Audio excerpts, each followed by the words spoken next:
OK. Alors, bonjour et bonsoir pour notre petit enregistrement de notre conférence d'aujourd'hui, Voyage d'âme. Ça va toucher donc le voyage d'âme et se libérer du passé et créer son futur. C'est un peu le thème de la soirée. Alors, évidemment, c'est des questions, des interrogations pendant la conférence. Ben, vous pouvez le mentionner sur le chat. Puis après ça, quand il y aura donc des éléments où on pourra interagir entre nous, ben, ce sera peut-être, vous pourrez éventuellement prendre le micro à ce moment-là si vous le souhaitez. Donc, j'espère que vous allez bien aujourd'hui. Je vous souhaite une très, très belle année. Je l'ai déjà mentionné déjà, mais je le mentionne de nouveau. Et peut-être une petite réflexion autour de l'année, parce que comme je vous avais déjà dit, ceux qui ont lu le newsletter, euh, j'étais un petit peu silencieux. J'étais parti quand même assez longtemps en voyage et quand je suis revenu pendant le temps des fêtes, au Québec, c'est l'hiver, c'est propice donc à l'introspection intérieure et j'ai constaté évidemment que euh, j'avais envie de me taire, en fait. J'avais envie de me taire pour la simple raison que je m'entendais pas. Pourquoi je m'entendais pas? Mais parce qu'il y a tellement de cris, de sons, de bruits qui se font de l'extérieur, dû au fait, évidemment, dans la position mondiale, hein, puisqu'il y a une question évidemment politique, là, dans le monde, il se passe beaucoup de choses, mais aussi l'être humain que nous sommes tous, hein, on est en réaction avec ça. Et cette réaction-là, finalement, fait du bruit, mais tellement de bruit qu'on n'est plus capable de s'écouter, on n'est plus capable de s'entendre. C'est ce que moi j'observe finalement, et je trouve ça un peu dommage parce que quand on va dans les réseaux sociaux, qui ont des très belles qualités, hein, il y a quand même ce danger-là, évidemment, de se perdre dans le regard extérieur, de porter notre attention vers l'extérieur, en portant notre attention, par exemple, sur ce qui se passe aux États-Unis, par exemple, qui est un sujet de distraction quand même majeur. Puis il y en a bien d'autres, hein, il n'y a pas juste celui-là, il y en a plein d'autres. Et je trouve que c'est dangereux, évidemment, de se laisser prendre dans cette distraction-là, à un point où on devient finalement impuissant. Hein, c'est-à-dire que moi, j'ai beau, par exemple, critiquer, mettons, si on parle des États-Unis, de Trump, j'ai beau le critiquer, ça ne changera pas sa vie à cet homme-là. Hein. Je ne pense pas que ça va changer grand-chose aux États-Unis non plus, que je puisse mettre de l'énergie là-dedans. Alors, c'est là il faut peut-être se poser la question de quelle façon qu'on peut porter notre attention à l'intérieur de soi pour monopoliser de l'énergie qui soit constructive par rapport à ce qui se passe. Parce qu'évidemment, ce qui se passe, ça peut être stressant, ça peut être angoissant, ça peut être un tas de choses, mais c'est pas en critiquant quelqu'un, par exemple, qu'on va arriver à se détendre ou arriver à une situation où on va parvenir à avoir l'impression qu'on va avoir un meilleur impact sur la situation. Alors ça, c'était la première chose qui m'est venue. C'est dans ce sens-là, le thème de la conférence d'aujourd'hui, le voyage d'âme. Euh, qui permet donc d'aller explorer le passé pour peut-être finalement se libérer, donc permettre de créer un futur plus à l'harmonie. Je me suis dit que ce serait un thème peut-être donc intéressant de pouvoir aborder cela de cette façon-là. Puis j'ai expliqué un petit peu pourquoi ça m'apparaissait important d'aborder ce sujet-là, parce qu'évidemment, quand on regarde notre situation actuelle, avec tous les événements qui se passent dans le monde, on peut vivre des stress, on peut vivre des angoisses, on peut vivre un tas de choses, mais tous ces angoisses-là et ces stress-là sont reliés donc à notre histoire. C'est sûr que notre histoire, évidemment, on peut donc apprendre à mieux vivre avec nous-mêmes. Et déjà, en vivant mieux avec nous, en étant plus en paix avec nous, on va bien sûr subir ce qui se passe dans le monde. Hein. On est des, entre guillemets, des pions dans ce monde-là avec les grandes puissances. Mais en même temps, si on est capable d'être plus en paix, nous, avec notre monde intérieur, ben, on va être moins dans une position d'impuissance ou de réaction émotionnelle inutile envers ce qui se passe à l'extérieur de soi. On va être plus dans une position on va être plus dans notre puissance. Et si on est plus dans notre puissance, ben, on va être plus capable donc de générer quelque chose qui va être plus créatif, plus constructif aussi dans notre vie. Puis c'est ça, quelque part, que j'ai envie de vous souhaiter. Moi, finalement, c'est bien, ouais, on pourrait se souhaiter un monde meilleur, on pourrait souhaiter une transformation collective, mais moi, je pense à quelque part que la plus belle transformation collective, elle va se faire quand chacun d'entre nous, nous allons justement poser notre attention vers soi. Et quand je dis chacun d'entre nous, je m'inclus véritablement. Hein, je ne suis pas en train de vous poser un regard en vous disant, ben, hein, vous n'avez rien compris. Non, on est tous dans ce bain-là actuellement. Et je pense que c'est important de demeurer, un peu comme toi, Lise dit, demeurer au centre de la tornade. Mais c'est ça. Au centre de la tornade, c'est justement de ne pas se laisser prendre par cette espèce de mouvement quelque part qui nous éloigne finalement de notre essence et du sens de l'existence. Pourquoi on est sur Terre? C'est pas pour subir ça, là. C'est pas intéressant ce qui se passe là. Quand on regarde ça, on se sent vraiment dans une forme d'impuissance. Donc, l'idée du voyageur, ben, c'est un peu une expérimentation finalement qui s'approche de ce qu'on peut appeler les sorties du corps astral. Hein, vous avez déjà entendu parler de cette notion de sortir de son corps, faire une projection astrale, c'est-à-dire déplacer mon corps qui, hein, c'est un peu comme si je sortais de mon corps finalement pour accéder à des sphères subtiles. Et c'est ça un petit peu que je vais vous présenter aujourd'hui en le démystifiant parce que je trouve que on parle souvent de cette projection astrale d'une façon euh, un peu mystique, hein, c'est-à-dire, ah oui, tu sors de ton corps, etc. Et j'aimerais vous en parler parce qu'il y a quand même, c'est quand même un sujet que je trouve intéressant parce que ça va, ça va nous permettre justement de retrouver ce pouvoir qui est en soi d'une façon plus importante en comprenant qu'il y a des lignes de temps dans lesquelles on se retrouve, nous, en tant qu'êtres humains, les lignes de temps qui sont liées au passé, à mon passé personnel, il y a mon passé familial, mon passé, le passé collectif de l'être humain. À ce passé-là, quelque part, de quelle façon il m'influence? Parce qu'actuellement, il faut bien comprendre que le passé influence mon présent et ce passé-là qui influence mon présent, bien inévitablement, va entraîner aussi une façon de porter un regard sur mon futur. Donc, ça veut dire que je crée quelque part mon futur à travers ça. Donc, plus j'apprends justement à voyager dans mon espace-temps, plus j'apprends aussi à libérer à quelque part ces lignes de temps-là, finalement, du passé qui influencent mon présent et mon futur. Et c'est là, évidemment, qu'on peut retrouver la paix, la tranquillité en tant qu'être humain et qu'on peut envisager de créer notre vie, de créer notre vie en accord justement avec qu'est-ce qu'on veut véritablement et non pas subir justement bon, le collectif, etc., etc.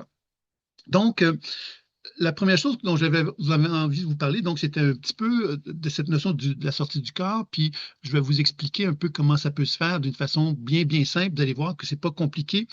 Mais pourquoi faire ce type de travail-là? Ben, entre autres, il y a un monsieur qui s'appelle Nicolas Fraisse, je ne sais pas si vous le connaissez, euh, parce que pendant longtemps, on disait qu'on pouvait faire une sortie astrale. Et pendant longtemps, cette sortie astrale était très contestée parce que les gens qui, par exemple, disaient, ben, tiens, je vais aller visiter la maison de mon voisin, que j'ai jamais visité, je vais être capable ensuite, en faisant ça, de pouvoir décrire la maison en question et de pouvoir dire exactement à quoi ressemble la maison. Et ça, il y a donc des recherches scientifiques qui ont été faites à ce sujet-là et qui ont finalement permis de constater que les gens, c'était pas facile à trouver des gens qui étaient capables de dire, ben oui, je vais sortir de mon corps, puis j'allais à la maison à côté, puis je vais pouvoir décrire exactement qu'est-ce qu'il y a dans cette maison-là. Il y a très peu de recherches qui allaient qui démontraient quelque part qu'une personne pouvait vraiment voir objectivement la même réalité que ce qui était réel dans la maison en question. Alors, puis il y a Nicolas Fraisse qui récemment, qui est un Français, il a bénéficié de recherches qui ont été faites sur lui, et lui a pu finalement démontrer quelque part qu'il était en mesure de faire ces sorties-là et de pouvoir objectivement dire, bon, j'étais dans tel espace, j'avais jamais été, puis il y a telle chose, telle chose, telle chose. Donc, il est arrivé à donner une objectivité. Puis ça, je trouve que c'est intéressant parce que c'est assez rare, justement, historiquement, des gens qui ont pu faire des sorties astrales et qui ont pu faire démontrer quelque part qu'ils observaient la réalité objective et être capables de la décrire et qu'elle soit confirmée. Alors ça, c'est un type donc, de projection astrale qui est beaucoup plus, qui a été longtemps contesté à cause justement qu'il y avait très peu de démonstrations scientifiques associées à ça. Hein. C'est-à-dire que si je vais dans un lieu terrestre physique que j'ai jamais été, ben, je devrais être en mesure de décrire objectivement ce qui est là. Et c'était très peu dans la littérature et très peu de choses qui ont été faites à ce sujet-là.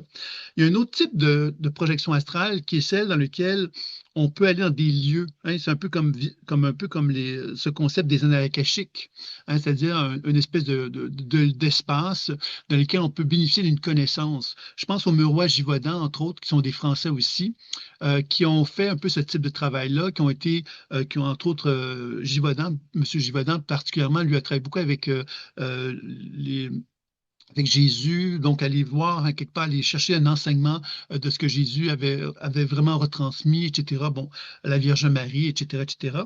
Donc, c'est un autre type de projection astrale.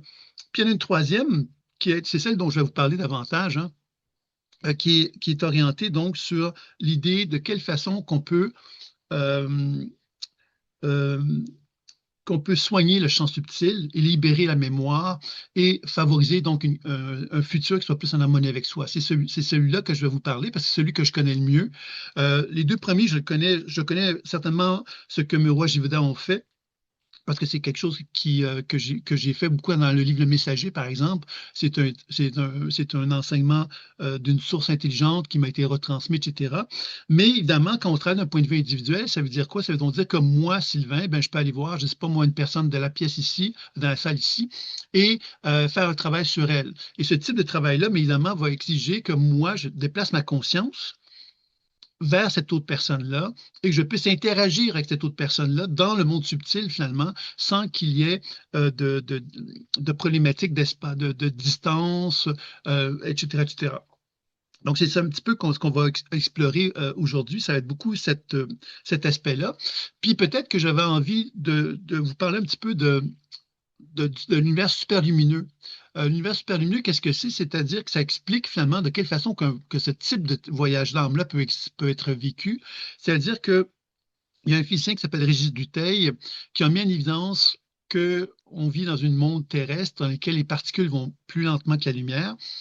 Et cet univers superlumineux, c'est un espace dans lequel les particules vont plus vite que la lumière. C'est-à-dire qu'on n'est pas capable, nous, nos yeux, d'enregistrer cet univers-là. C'est-à-dire que dans le monde dans lequel je suis présentement, j'observe une réalité objective qui est terrestre, qui est physique, qu'on peut tous observer.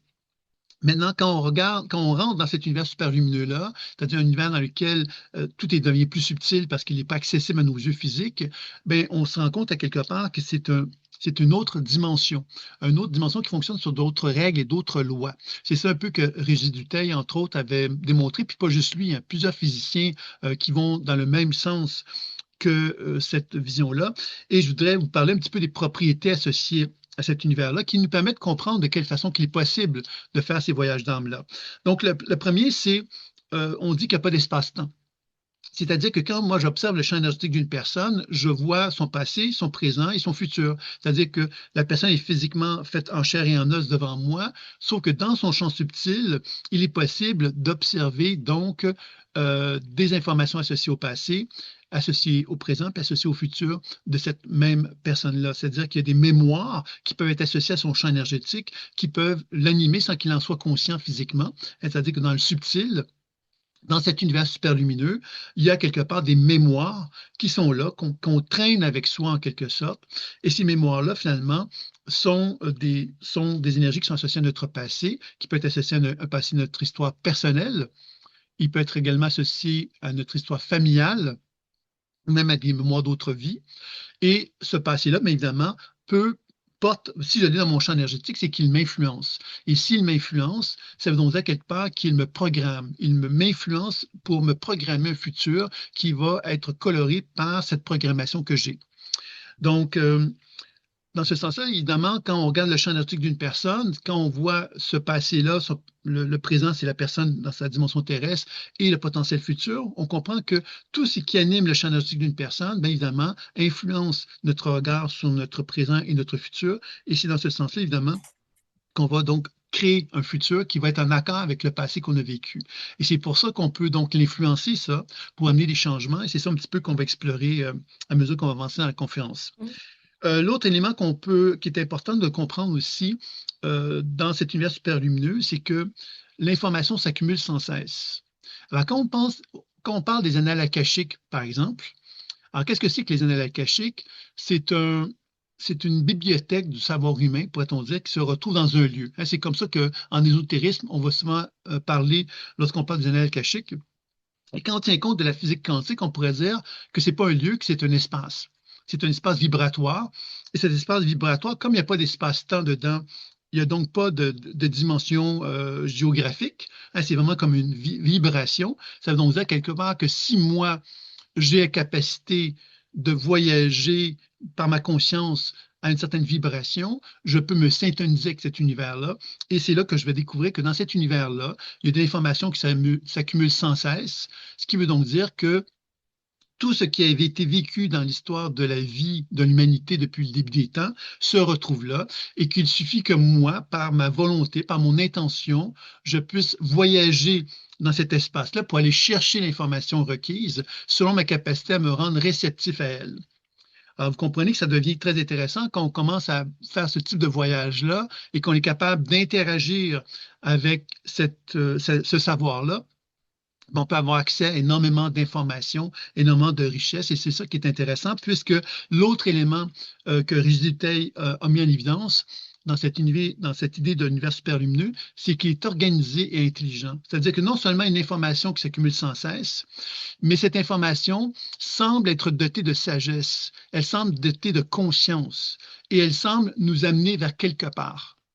Et c'est intéressant de comprendre que, par exemple, dans le monde actuellement, quand on regarde ce qui se passe dans le monde actuellement, on pourrait se dire c'est la zizanie, c'est le cacophonique, etc.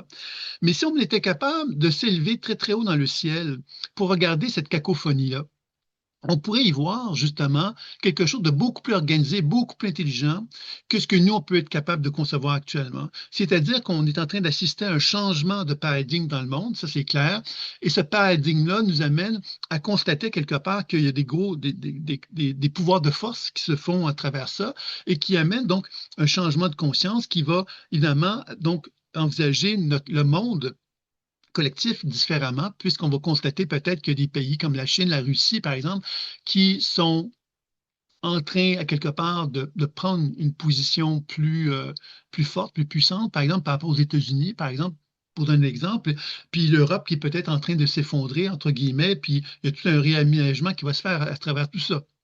Alors évidemment, l'idée là-dedans, c'est pas de faire de la politique, puis c'est pas de dire ben, c'est pas bien ou c'est bien, ou c'est plutôt à quelque part de comprendre que cette transformation-là qui est en train de se faire est peut-être une transformation qui nous amène vers une transmutation de notre psychisme, où notre cerveau, quelque part, est obligé de commencer à comprendre qu'est-ce que c'est que le bien et qu'est-ce que c'est que le mal. Mais pas dans le sens culturel qu'on lui a enseigné, mais plutôt dans un sens où, à quelque part, il apprend à développer ce qu'on pourrait appeler une certaine forme d'objectivité. L'objectivité, qu'est-ce que c'est? C'est que c'est pas parce que quelqu'un moi, j'identifie cette personne-là comme étant quelqu'un de négatif, que tout ce qu'il fait est négatif. Alors, ça implique donc évidemment un sens critique, ça nous demande à quelque part notre cerveau de développer une conscience plus élevée des choses, plus pointue, moins arrêtée sur ça c'est bien, puis ça c'est un méchant, donc tout ce qu'il fait est méchant. Et dans ce sens-là, bien évidemment, c'est ça, c'est un peu comme une forme de relativité, évidemment, euh, qui nous amène donc à concevoir quelque part que ce qui se passe dans le monde, finalement, ben, si on prend un certain recul face à ça et qu'on développe la position de témoin, ceux qui me connaissent le savent bien que dans une démarche intuitive, j'encourage constamment cette démarche de témoin. Le témoin, c'est celui qui observe. Quelqu'un qui est observateur, c'est quelqu'un qui n'est pas en réaction avec ce qu'il observe. Il ne fait qu'observer les choses. Et je pense que c'est certainement intéressant d'envisager cette idée qu'en tant qu'observateur, on puisse être capable de poser un regard sur ce qui se passe dans le monde sans avoir cette espèce de position justement de réaction qui nous amène à nous dire c'est bien ou c'est pas bien, mais de poser un regard simplement d'observateur puis de voir comment les choses évoluent. D'une part, d'un point de vue en tant qu'être humain qui regarde le monde, c'est une bonne chose. Puis, ça nous entraîne évidemment à développer évidemment notre intuition, puisque notre intuition, si on est en interaction avec notre monde intuitif, avec un regard jugeant ou un regard coloré sur ce qu'on voit, bien inévitablement qu'on va donc s'égarer. Notre intuition ne sera pas objective. Et c'est ça, quelque part, qu'il faut comprendre de tout ça. Donc, l'autre chose que j'aimerais vous parler par rapport à cet univers super lumineux, c'est que les physiciens ont mis en évidence le fait que le cerveau était délocalisé. C'est-à-dire qu'on a longtemps pensé que le cerveau était la tête. Maintenant que les recherches plus récentes ont dit qu'il y a un cerveau du ventre, qui a même plus de neurones que dans le cerveau.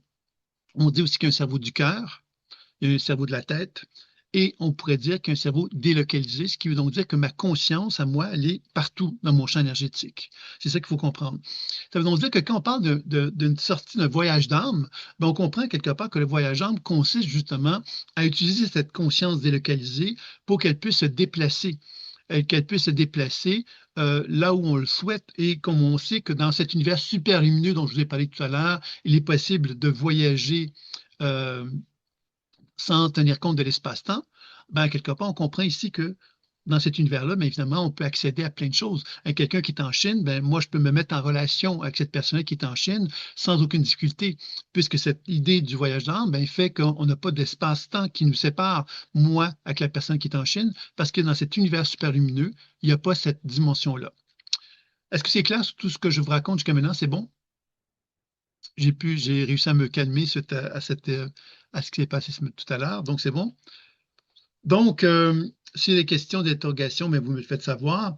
Euh, alors donc, cette conscience-là, elle me permet de voyager. Donc, de quelle façon que je ne vais pas voyager? C'est important de comprendre que c'est le véhicule imaginaire qui va me permettre de le faire. Alors, l'imaginaire, je sais que c'est quelque chose qui est souvent euh, on va souvent lui donner une valeur négative à l'imagination. On va dire, ah ben non, l'imaginaire, ben, c'est ton imagination, ben c'est pas, c'est pas aussi bien quelque part que si je te vous disais, ah ben j'ai pris mon corps astral et puis j'ai voyagé dans mon monde subtil. Là, vous me dites, ah ben, c'est merveilleux, c'est fantastique, c'est extraordinaire. Maintenant, si je vous dis, moi, quelque part, que cet exercice mental où je dis que je prends mon corps astral pour me déplacer dans le monde astral, par exemple, c'est utilisé par le biais de mon imagination, ben quelque part, je vous dis un peu la même chose, mais je vous explique de comment ça se fait. Et c'est ça, quelque part, que je crois qui est important, c'est de comprendre comment ça se fait plutôt que de rester dans cette fascination envers des choses. Hein. Donc, l'imaginaire, c'est vraiment l'outil qui me permet de voyager. Puis, selon moi, l'imaginaire me permet d'accéder à cet univers super lumineux. C'est-à-dire dire que quand je ferme les yeux et que avec un certain entraînement, que je déplace ma conscience dans cet univers-là, je constate que cet univers-là est donc, il baigne de l'information dedans. Et plus je me baigne dans cette information-là, et plus j'accède justement à un ensemble d'informations et on va les découvrir ensemble de quoi retourne, qu'est-ce qu'on retrouve dans cet univers-là finalement super lumineux. C'est des choses en même temps euh, qui sont fondamentales, c'est-à-dire que quand on fait ce voyage-là quelque part, la première chose qu'on va observer, c'est que moi j'ai un corps physique fait de chair et d'os. Donc, mon premier voyage que je peux faire, qui est le plus accessible et avec la moins grande distance, c'est de constater que ma conscience peut simplement se déplacer dans mon corps pour voyager dans mes organes, dans mes cellules, etc., etc. Et dans ce sens-là, on peut augmenter notre potentiel santé simplement en apprenant justement à voyager à l'intérieur de soi, puis faire en sorte que notre corps soit plus harmonieux avec les organes, avec les cellules, avec l'énergie, ce qui veut donc dire qu'on va favoriser ce qu'on pourrait appeler une négantropie, c'est-à-dire une non-usure du corps. Et cette non-usure-là ben, va favoriser le potentiel santé, va faire que mon corps va vieillir moins rapidement. Mais c'est toutes des choses, à quelque part, qui sont donc déjà très intéressantes à mettre en évidence. Et quand je regarde le champ énergétique d'une personne, ce champ énergétique-là, qu'est-ce que c'est? Ben, c'est le rayonnement des cellules. Hein, c'est ça, c'est des recherches du physicien Pop qui ont été reprises par d'autres, hein, c'est pas juste celui-là, mais des appareils qui ont même été développés pour mesurer le rayonnement ultra ténu des cellules. Donc, quand je vous parle d'un champ énergétique, de l'aura, c'est pas simplement quelque chose d'ésotérique, hein, c'est vraiment l'émanation de mes cellules. Quand j'observe une perturbation dans le champ énergétique, ben, on comprend que c'est une perturbation cellulaire qu'on observe qui peut potentiellement devenir un dysfonctionnement de plus en plus important, pouvant amener la maladie. Donc, mon voyage d'âme dans mon corps ben, me permet donc déjà justement d'envisager cette relation-là. Maintenant, quand on regarde la ligne de temps fait que si j'ai une perturbation dans un organe, ben, ça veut donc dire que je peux très bien euh, rentrer dans cet organe-là pour pénétrer dans celui-ci et remonter dans le temps pour me nouer contact avec l'événement clé ou la cause originelle de la perturbation pour pouvoir la changer, pour pouvoir la transformer et de cette façon-là, évidemment, changer ma façon de regarder cet organe-là et permettre justement à une énergie de pouvoir se libérer, de pouvoir s'harmoniser dans l'organe en question et de pouvoir ensuite, évidemment, constater que par ce changement-là, ben, la ligne de temps future de ce même organe-là ben, va changer. C'est-à-dire que si cet organe-là est perturbé, bien évidemment, lui, il est prisonnier de cette perturbation-là. Donc, sa ligne de temps future, ben, elle est simplement reliée à ce qui a été vécu, c'est-à-dire cette douleur, cette souffrance, à cette perturbation. Mais si j'arrive justement à la changer, ben, à ce moment-là, c'est là que je vais envisager, évidemment, une transformation qui va amener un potentiel santé futur qui va être beaucoup plus harmonieux. Donc, je suis en train de modifier la trajectoire du temps, hein, sachant que si je change mon passé, ma relation avec le passé, je change ma relation avec mon présent et ma relation avec le présent va changer ma relation avec le futur. Donc, l'organe qui était malade, ben, si je fais des modifications, ben, je risque d'amener des transformations de plus en plus importantes. Est-ce que cela aussi change le passé? Ben, dans le sens que si on comprend quelque part que moi, en tant qu'être humain dans mon présent, je suis, je suis à quelque part ce que je dirais l'élément d'objectivité. Alors, l'élément d'objectivité, c'est que si j'ai fait un travail sur mon passé, ben, mon passé a changé. C'est-à-dire que si j'ai changé mon passé, je ne regarde plus mon passé de la même façon. Hein, par exemple, si j'ai vécu un traumatisme important dans mon passé qui a entraîné des problématiques importantes au niveau de mon foie, bien évidemment, si je fais un travail sur ce processus-là, quelque part, de souffrance que j'ai vécu et que je m'en dégage, bien évidemment que mon regard vers ce passé-là, qui était très souffrant, ne le sera plus. Donc, inévitablement, je ne serai plus dans une position de réaction émotionnelle par rapport à ça. Donc, je vais être détendu. Donc, je ne vais plus porter les mêmes valises dans mon présent parce que mon présent sera dégagé de toute cette charge émotionnelle qui est associée à mon passé. Et c'est ça, quelque part, qu'il faut comprendre ici. C'est la relation au passé. C'est ça que je ne comprends pas très bien, Lise. Tu es en feu ce soir, Lise. Elle pose plein de questions et tout ça. Tu as pris des vitamines, hein? Est-ce que tu veux me poser... Je ne comprends pas très bien ta question.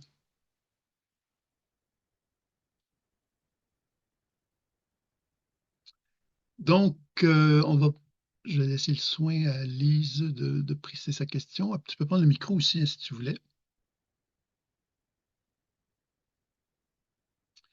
Donc, ça, c'était pour la relation avec le passé, mon histoire personnelle. Hein, quand dire que quand on commence à faire ce voyage, on parle donc de la santé énergétique, hein. Puis ensuite, bien évidemment, on peut, à travers ce voyage-là de la santé énergétique, on peut donc travailler sur les organes, sur les fonctionnements cellulaires, on peut travailler sur l'épigénétique, on peut travailler sur les télomères, on peut travailler bon, sur toutes les structures finalement qui sont associées à notre énergétique. Mais dans le travail intuitif, qu'est-ce qu'on constate? C'est que l'énergétique est fortement connoté avec la mémoire, avec les émotions, la conscience émotionnelle de ce qui a pu être vécu dans notre histoire passée. Donc, on ne change pas l'événement, mais la relation à l'événement. C'est-à-dire que on peut pas changer. Je comprends ta question, puis en même temps, je ne la comprends pas, parce que oui, bien sûr qu'on peut, on va changer la relation avec l'événement. Parce que la relation avec l'événement, c'est un peu comme, je pense à une dame, j'ai une tante, moi, qui a 94 ans, et elle me dit souvent qu'elle a été giflée quand elle était jeune et que ça l'a traumatisée. Puis bon, là, elle le dit moins souvent depuis quelque temps, mais c'était un traumatisme qu'elle a vécu à l'âge de 5 ans. Donc, c'est un traumatisme qui l'a marqué jusqu'à aujourd'hui.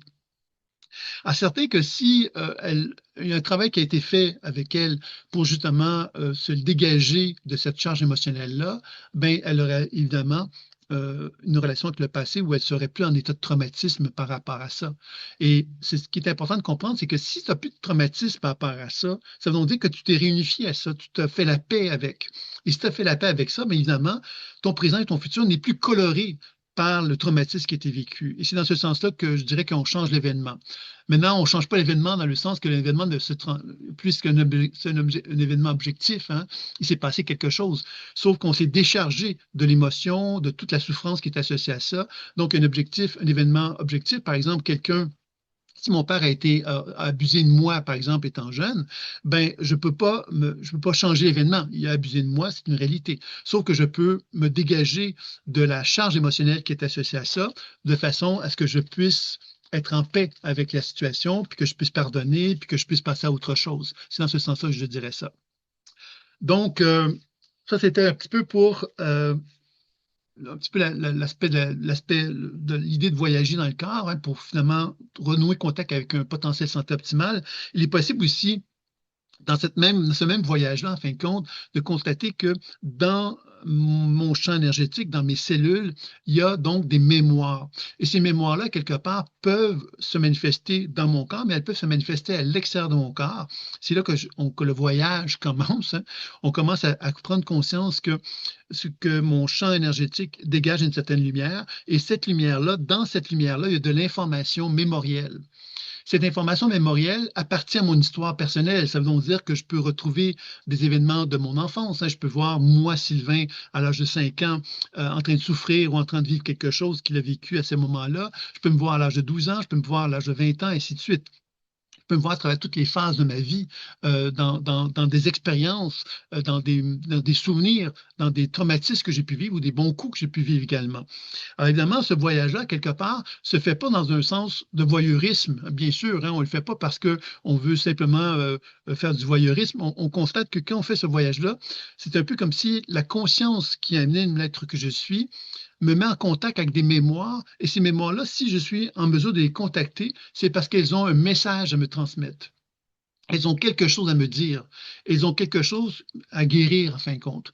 Et que moi, par ma relation que j'ai avec ces énergies-là, si je prends le temps de me mettre en relation avec elles, de discuter avec elles, parce que c'est ça, en fin de compte, le processus intuitif, hein, c'est-à-dire que le processus intuitif me permet de me rendre compte que mes organes, tout comme les mémoires qui animent ces organes-là, ou les mémoires qui sont dans mon histoire personnelle, ont une conscience, et ces consciences-là, quelque part, ont des messages à me transmettre. Elles ne sont pas là par hasard, ces mémoires-là, et si je les rencontre, c'est parce qu'elles sont souvent en résonance avec quelque chose qui est en moi, qui est prêt à dénouer quelque chose. Que quand je le fais, bien évidemment, ça permet à ces mémoires-là, quelque part, de se libérer d'une programmation, d'une limitation. Hein, par exemple, si à l'âge de 5 ans, j'ai eu l'impression, quelque part, d'être abandonné, bien évidemment, si j'interagis avec cette mémoire-là et que je lui donne tout ce qui est nécessaire pour qu'elle ne se sente plus abandonnée, bien quelque part, je suis en train de me libérer d'une souffrance qui me gardait dans une forme de programmation intérieure qui m'empêchait d'accéder à autre chose. Donc, les voyageants vont consister justement à pénétrer dans cette histoire, dans une histoire personnelle, et de voyager dans cette histoire personnelle-là avec une intention de me dire, mais tiens, je peux aller voir qu'est-ce qui s'est passé quand j'étais dans le ventre de ma mère, quand j'avais 6 mois, 1 an, 5 ans, 10 ans, 15 ans, 20 ans. Vous voyez, on peut vraiment faire des voyages qui font que on peut retracer finalement toute notre biographie à quelque part pour apprendre justement à faire la paix avec chacune de ces étapes-là de notre vie pour s'en dégager puis s'en libérer. C'est dans ce sens-là que ça peut être intéressant de pouvoir faire ce type de travail-là sur notre histoire personnelle. Il y a également aussi le voyage avec notre histoire familiale qui, elle, nous met en relation avec un voyage un peu plus large. On commence à élargir notre champ de conscience, c'est-à-dire qu'on se rend compte que mes valises que je traîne avec moi ne sont pas simplement associées à ma santé ou associée donc à mon histoire familiale, à mon histoire personnelle, mais elle est associée également à quelque chose de plus vaste que ça, qui donc appartient à mes ancêtres. Alors, ça veut donc dire quelque part que là, parce que je peux élargir, ben, je peux commencer à aller visiter ces ancêtres-là. Ça implique quoi? Mais ça implique que je pourrais aller voir, par exemple, mon arrière-arrière-arrière-grand-père, par exemple, ou pour aller chercher de l'information, pour comprendre à quelque part ce qu'il a à me transmettre et faire un travail sur lui pour me dégager, me libérer de programmations limitatives qui seraient reliées à lui. Pourquoi pourquoi il y a des relations qui existent entre mon histoire familiale et moi? C'est qu'il y a des résonances. Les résonances, c'est que si moi, par exemple, j'ai vécu un abandon étant jeune et que mon arrière-arrière-arrière-grand-père a vécu un abandon également, ben, c'est qu'il y a une résonance. Et cette résonance-là, finalement, peut engendrer une amplification de la souffrance. Et que plus, c'est là que justement, c'est comme si l'univers me demandait de faire la paix avec cette souffrance-là. C'est-à-dire que cette résonance-là, elle n'est pas là pour rien. Elle est là pour me permettre justement non seulement de libérer ma propre souffrance, ma propre douleur, mais de libérer également la souffrance de cet arrière-arrière-grand-père-là. Alors, cet arrière-grand-père-là, quelque part, sa souffrance, ben, c'est un peu comme si ça empêchait une partie de sa conscience à être en paix et être en harmonie avec elle. Et c'est ça un peu, c'est là qu'on comprend que moi, en tant qu'être humain, je suis relié avec mon histoire, mais je suis relié à l'histoire familiale, donc l'histoire de mes ancêtres, mais je suis également relié à une mémoire d'autre vie, comme on va le voir, donc avec toute la collectivité finalement. Donc, une question ici, est-ce que ces voyages peuvent être faits dans les vies antérieures? Mais c'est là qu'on allait aborder les mémoires collectives. Alors, les mémoires collectives, finalement, c'est ce voyage qui s'élargit, hein. C'est-à-dire qu'on a commencé avec le corps, on a commencé ensuite à aller voir les mémoires personnelles, mon histoire personnelle, on va vers les mémoires familiales, qui donc déjà nous rapprochent des mémoires d'autres vies, puisqu'on peut avoir des ancêtres qui ont une longue... hein, on peut aller très loin dans notre histoire, finalement. On peut se retrouver avec Adam et Ève, là, finalement, dans cette histoire généalogique-là. Et puis, évidemment, quand on aborde les mémoires d'autres vies, ben, ça veut donc dire quelque part que, tu sais, là, tu parles de vie antérieure, Francis, et moi, je te parlerai de mémoire collective. Pourquoi je fais la nuance? C'est que moi, quand j'ai commencé ma pratique intuitive, je me suis dit, j'ai pas envie d'affirmer des choses que, parce que tout le monde le dit. J'ai dit, moi, je vais vraiment avoir une nature. Puis moi, je suis un peu scientifique, finalement. Je me suis rendu compte à quel temps que j'avais une nature un peu scientifique qui me dit, moi, j'ai envie de vérifier. Alors, vérifier les choses, c'est que, bon, vous allez me dire, oui, mais l'intuition, c'est pas une science, c'est pas une médecine. Je suis pas d'accord avec ceux qui pensent ça. Je pense qu'au contraire que l'intuition pourrait être une méthode, pourrait être une méthode à quelque part beaucoup plus proche d'une science si on apprenait justement à la voir comme telle, puis on travaillait de cette façon-là. C'est-à-dire que si on retrouverait, par exemple, 10 intuitifs, et ces 10 intuitifs-là observent une même réalité, ben, ça nous permettrait d'arriver à faire avancer les choses, à faire progresser la compréhension du processus intuitif, à développer une objectivité intuitive aussi, puisque s'il y avait 10 intuitifs qui regardent une même réalité et que plusieurs informations s'entrecoupent, se relient, ben, ça voudrait dire qu'il y a une forme d'objectivité qui en résulterait. Donc, on se rapprocherait d'une certaine façon d'une science. Donc, qu'est-ce qui a fait que moi, face aux vies antérieures, j'ai une certaine appréhension de nommer les vies antérieures, d'appeler ça comme ça, c'est que les vies antérieures font référence justement à ce que moi j'appelle cette idée que moi, j'ai été ça dans d'autres vies antérieures, puis que donc je ne vais jamais mourir finalement. Et justement, le problème de la mémoire, quand on fait un travail dans le champ énergétique d'une personne, qu'est-ce qu'on constate? C'est que moi, je suis pollué par de la mémoire qui m'appartient. Je suis pollué par de la mémoire qui appartient à ma famille, à mes ancêtres. Puis, je suis pollué par une mémoire collective, qui, on pourrait dire, ce sont les mémoires d'autres vies. Mais tout ça, quelque part, c'est de la pollution. C'est de la pollution qui fait du bruit. Vous voyez, ça fait un peu référence à ce que je vous disais au tout début de la conférence, hein. C'est bruyant. Et quand c'est bruyant, qu'est-ce qu'on fait? Ben, on n'entend pas. On n'entend pas quoi? On n'entend pas le silence. Qu'est-ce que c'est que le silence? C'est cette position de témoin, justement, où on n'est plus en contact avec le bruit de fond qui nous ramène constamment à cette impression que l'on existe par le biais d'événements, de situations, d'expériences, etc. Cette position où il n'y a pas de bruit, c'est la position où il y a une forme d'absence de conscience dans l'interaction extérieure. C'est-à-dire que je suis dans mon monde intérieur. Et dans ce monde intérieur-là, je suis dans le silence. Et dans ce silence-là, je suis dans l'éternité. Dans l'éternité, dans le sens que je ne suis plus en interaction avec la mémoire. La mémoire me garde en vie. Donc, les mémoires d'autres vies, mémoire collective, mémoire familiale, mon corps physique, mes organes, mes systèmes, c'est toutes des choses qui me gardent en vie dans le sens qui me gardent agité. Agité dans le sens que je suis en interaction avec quelque chose. Et que dans le silence, je ne suis plus avec ça. OK? Ça nous ramène à la méditation, aux expériences méditatives, au travail spirituel, hein, dans lequel on va parler d'illumination, par exemple. On va parler justement d'une situation où on arrive à se dégager de quelque chose euh, qui appartient justement à l'humanité, à l'histoire de l'humanité. Et ça nous ramène évidemment peut-être à l'idée de se dire, mais tiens, c'est quoi l'objectif de tout être humain? C'est peut-être d'arriver à se dégager, à se libérer de cette programmation mémorielle qui appartient donc à toute l'histoire humaine et de nous permettre donc de nous mettre dans une situation où on se devient à quelque part libéré de tout ça. Alors, c'est un peu dans ce sens-là, mais pour revenir sur les vies antérieures, le voyage d'âme, mais qu'est-ce que c'est? Mais c'est effectivement la capacité de voyager dans toute l'histoire collective humaine. Ça veut donc dire que je peux m'amuser à faire des voyages d'âme pour retrouver quelque part les origines de l'humanité, ou je peux très bien aller voir la Rome antique, les Moyen Âge. Vous voyez, on peut vraiment voyager dans l'histoire collective pour effectivement bénéficier de connaissances, d'informations, de se soigner, parce qu'évidemment, quand on fait ce type de voyage-là, souvent, on va se retrouver avec des mémoires qui vont résonner avec nous. Et si on fait un travail, donc, on peut donc faire un travail de soin sur ces mémoires-là qu'on va libérer pour que nous, on puisse se libérer aussi, OK? Donc, c'est un travail qui se fait dans les deux sens. Et c'est dans ce sens-là, évidemment, que pour moi, tout le travail de la mémoire collective, ben, évidemment, ça nous amène à se dire, bon, ben, oui, on pourrait dire que c'est une mémoire d'autre vie hein, que dans laquelle j'ai été, mais on pourrait se dire, ben, je suis en résonance avec une mémoire collective.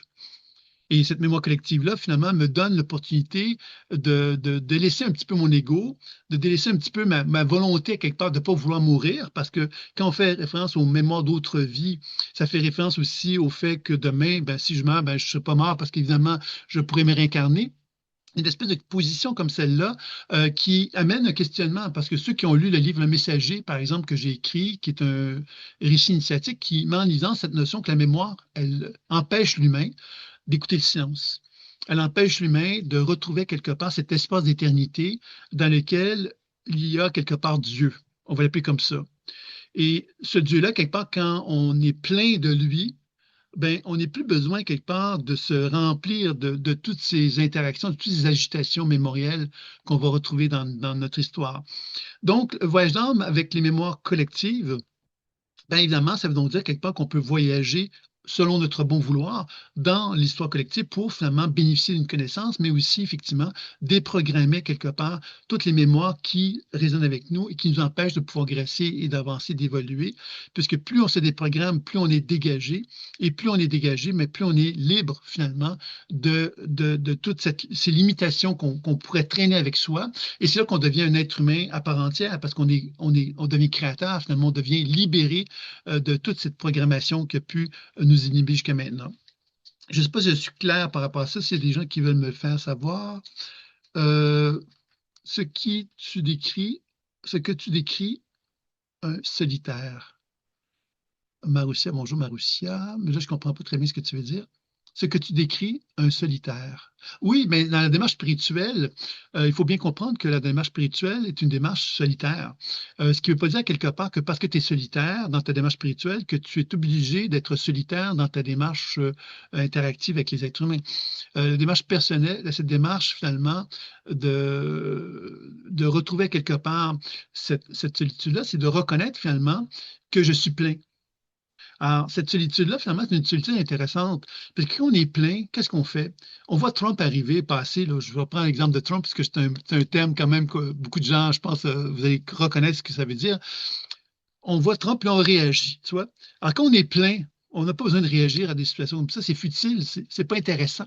On a envie de vibrer sur d'autres choses que ça, tu vois. On n'a pas envie de perdre de l'énergie à porter notre attention sur quelque chose qui nous distrait de l'essentiel. L'essentiel, c'est cet espace de solitude, comme tu le décris si bien, c'est de la solitude, effectivement. Je suis plein, je ne me sens pas seul, je suis plein, j'ai pas besoin de toi, j'ai pas besoin des autres, je suis plein, je suis avec moi. Et dans ce sens-là, évidemment, ça ne veut pas dire que parce que je suis plein, que je suis bien avec moi, que j'ai pas envie d'interagir avec les autres. Je peux très bien avoir envie d'interagir avec les autres et d'avoir donc même être très sociable aussi, toi, mais on ne le fait pas dans un objectif de dépendance, on ne le fait pas dans un objectif à quelque part de besoin, on le fait dans un contexte simplement où on reconnaît quelque part l'utilité de sans qu'on y mette une demande ou qu'on a un besoin ou qu'on a quelque chose à combler à ce moment-là. Tu vois, c'est un peu comme ça qu'on pourrait le voir. Donc, Marion me dit que c'est très clair, bon, tant mieux. C'est toujours bien de savoir. Alors, ce que j'en ai envie maintenant d'aborder, donc, alors évidemment, tout le travail du voyage d'âme que l'on effectue, ben, il y a une idée. Le jeu de la vie peut demeurer dans le flow, c'est ça, effectivement, c'est un flow. Et puis la démarche intuitive est un flow aussi. C'est-à-dire que quand on commence à aborder le travail que je vous décris, le voyage d'âme, on se rend bien compte que le voyage d'âme, c'est pas nous qui le contrôlons. On a beau avoir l'idée qu'on va contrôler quelque chose, qu'on va faire quelque chose, on va faire de telle façon. On se rend bien compte que quand on dit qu'il y a une forme de sagesse, une forme d'intelligence qui anime l'univers, on se rend bien compte que dans ce processus dans lequel on est en interaction avec cet univers-là, il y a quelque chose qui est plus grand que nous, qui nous prend par la main et qui nous montre le chemin, qui nous montre, ah ben oui, tu pensais faire ça, mais regarde, il y a telle autre chose qui arrive, puis c'est peut-être plus important. Puis on se sent porté par une énergie plus importante et plus riche, je dirais, que celle que nous avions envisagée au départ. Et pourquoi on fait ces voyages d'âme-là? Bien évidemment, on va regarder ça un petit peu ensemble. C'est que quand on fait ce voyage d'âme-là, qu'est-ce qu'on va faire? C'est qu'on va constater que on va rencontrer de l'énergie informée. Alors, qu'est-ce que c'est qu'une énergie informée? C'est de l'énergie qui a une conscience et que cette conscience-là, elle est limitative souvent. OK? Alors, je veux dire qu'il y a deux types de mémoire qu'on va rencontrer dans ces voyages d'âme-là, mais la première qu'on va rencontrer le plus fréquemment, c'est celle qui est limitative. Limitative, ça veut dire quoi? C'est une conscience qui est figée dans son espace d'expérience. C'est-à-dire que l'enfant qui s'est senti abandonné à l'âge de 5 ans, c'est une mémoire limitative. Pourquoi? Mais parce qu'elle est figée dans son expérience de l'âge de 5 ans. Quelqu'un qui a vécu une mort atroce à l'âge de 30 ans lors d'une guerre, dans une certaine époque médiévale, par exemple, ben, elle est figée, cette mémoire-là. Pourquoi? Mais parce qu'elle est programmée à vivre une expérience de douleur, de souffrance, puis elle n'a pas la capacité d'élargir son champ de conscience pour accéder à autre chose. Donc, elle est à quelque part condamnée à vivre ça éternellement, pourrait-on dire ça comme ça. OK? Alors, c'est certain que quand on comprend cette chose-là, ben, on comprend évidemment qu'il est donc possible de changer ces relations avec ces mémoires-là limitatives en interagissant avec elles, puis en apprenant justement à reconnaître que ces mémoires-là, quelque part, qui sont tant que ce soit notre histoire personnelle que les mémoires familiales ou des mémoires d'autres vies, elles sont toutes à quelque part avec une souffrance. Et nous, à quelque part, en tant que témoins, qu'est-ce qu'on va faire? C'est qu'on va leur tendre la main, puis on va leur dire qu'est-ce que je peux faire pour t'aider? Qu'est-ce que je peux faire pour te donner ce dont tu as besoin pour que tu ne sois plus dans la souffrance? Donc, que ce soit un travail dans mon histoire personnelle, que ce soit dans mon travail sur des mémoires familiales ou des mémoires collectives, ma démarche est toujours la même, c'est de libérer la mémoire pour qu'elle ne soit plus en souffrance, parce que je sais que quand je fais ça, moi-même, je me libère de la souffrance qui m'anime, c'est-à-dire que je suis en train de m'apaiser à travers cette démarche-là. Et le travail que je fais dans le monde subtil, dans les mémoires familiales ou collectives, par exemple, ben, je suis en train de libérer aussi des mémoires qui étaient figées dans cet univers-là. Donc, je suis en train de faire un travail d'épuration, pourrait-on dire, de la mémoire collective, de la mémoire familiale. Et d'ailleurs, dans la mémoire familiale, en faisant un travail sur des ancêtres, il arrive qu'il peut y avoir effectivement des transformations qui se font dans notre famille. Famille terrestre, j'entends. C'est-à-dire qu'on observe qu'il y a des transformations qui se font et qui viennent à quelque part de ce travail-là. Tu vois, donc, tout est étroitement relié en quelque part. Moi, en tant qu'être humain, je suis relié à ma famille, je suis relié à mon histoire personnelle, mais je suis relié également avec la mémoire collective. Tantôt, Marousseff me parlait de solitaire. Mais le solitaire, finalement, c'est un luxe dans le monde dans lequel on est. Pourquoi c'est un luxe? Mais parce que ça demande, à quelque part, qu'on soit capable de ne plus être en résonance avec la multitude d'informations qui circulent. Dans le monde terrestre, on est déjà envahi par de l'information de façon incroyable, par notre téléphone, par toutes sortes de choses, vous le savez autant que moi. Et dans le monde subtil, ben, il y a plein d'informations également qui viennent nous envahir constamment. Notre histoire personnelle, notre histoire familiale, la mémoire collective, nos ancêtres, la mémoire collective, la mémoire finalement de l'histoire de l'humanité qui aussi peut résonner avec nous. Donc tout ça, quelque part, c'est comme un grand luxe que de se retrouver dans une position où on peut finalement être dans une forme de solitude, parce que ça veut dire quelque part qu'on est capable de ne plus réagir à tout cet univers-là, quelque part qui est constamment en train de vouloir nous solliciter pour nous garder d'une certaine façon dans une fragilité. Fragilité parce que justement, ça nourrit constamment cette impression que des émotions sont en nous, qui nous rendent vivants, mais en même temps qui nous éloignent de l'essentiel, c'est-à-dire de cette expérience d'éternité dont je vous parlais tantôt. Donc, ce travail-là, évidemment, va nous servir donc à libérer donc la mémoire collective. Et évidemment, si on travaille sur cette mémoire collective-là, mémoire personnelle, mémoire familiale, ben, ça va donc changer notre relation avec ce passé-là. C'est-à-dire qu'on apprend à se pacifier, nous, en tant qu'êtres humains, et on apprend à se pacifier par rapport à la relation que l'on a avec les mémoires en question. Donc, il y a vraiment une libération qui se fait, qui est très intéressante et qui va favoriser dans notre cerveau des transformations. C'est-à-dire que plus je fais ce travail sur moi de pacification, plus je change ma relation avec mon passé, plus je change ma relation avec mon cerveau, parce que mon cerveau, lui, fait prendre conscience de un certain nombre de choses qu'il n'avait pas compris. Et parce qu'il fait ces prises de conscience-là, ben, de nouvelles connexions neuronales peuvent se faire, la plasticité cérébrale peut se manifester, et il y a donc un processus de transformation qui est en cours, qui est en train de se faire. Donc, ça, c'est quand même très intéressant aussi à se rappeler ça. Et dans ce sens-là, bien évidemment, toute cette transformation, qu'est-ce qu'elle fait? Ça veut dire que moi, quand je me regarde dans le miroir, ben, je regarde un Sylvain Bélanger qui se sent dégagé, se sent libéré de ce qu'il avait vécu jusqu'à maintenant, de son histoire. Il s'est dégagé de tout ça. Et qu'est-ce qu'il voit dans le miroir? C'est un nouveau Sylvain Bélanger. Ce nouveau Sylvain Bélanger, il va créer quoi dans le futur? Mais il va créer un futur plus harmonieux parce qu'il ne va pas porter le même regard sur son futur que ce qu'il portait avant, puisqu'il était comme figé par des expériences qu'il avait limitées, tu vois. Donc, c'est là que ça nous permet de comprendre que les lignes de temps du passé qu'on libère, ben, nous permettent de libérer aussi notre ligne de temps du futur. Et ça nous permet d'envisager le futur avec des yeux complètement différents. Donc, c'est ça qui devient assez intéressant aussi là-dedans. Je comprends ce que tu dis, c'est passionnant, merci, mais pratiquement pour y arriver, il faut affronter l'ennui pour se désinfecter de toutes les notifications générées par notamment les réseaux sociaux. Ben, c'est vrai que c'est un mot intéressant, l'ennui, parce que quelque part, c'est vrai que ce que tu dis, ça demande un détachement envers. Toi, tu parles des réseaux sociaux, mais on pourrait également parler aussi de de toute cette interaction qu'on a en tant que conscience avec l'extérieur subtil, j'entends. Hein, c'est-à-dire que euh, moi, par exemple, si j'ai vécu quelque chose quand j'étais enfant, finalement, qui m'amène une forme d'excitation X, Y, Z dans ma vie, puis que je sens quelque part que le seul moyen pour moi d'exister, c'est d'avoir cette excitation-là, ben inévitablement, je suis dans une position où je vais chercher cette excitation-là pour me donner le sentiment que j'existe et que je vis, même si cette excitation ne m'est pas favorable.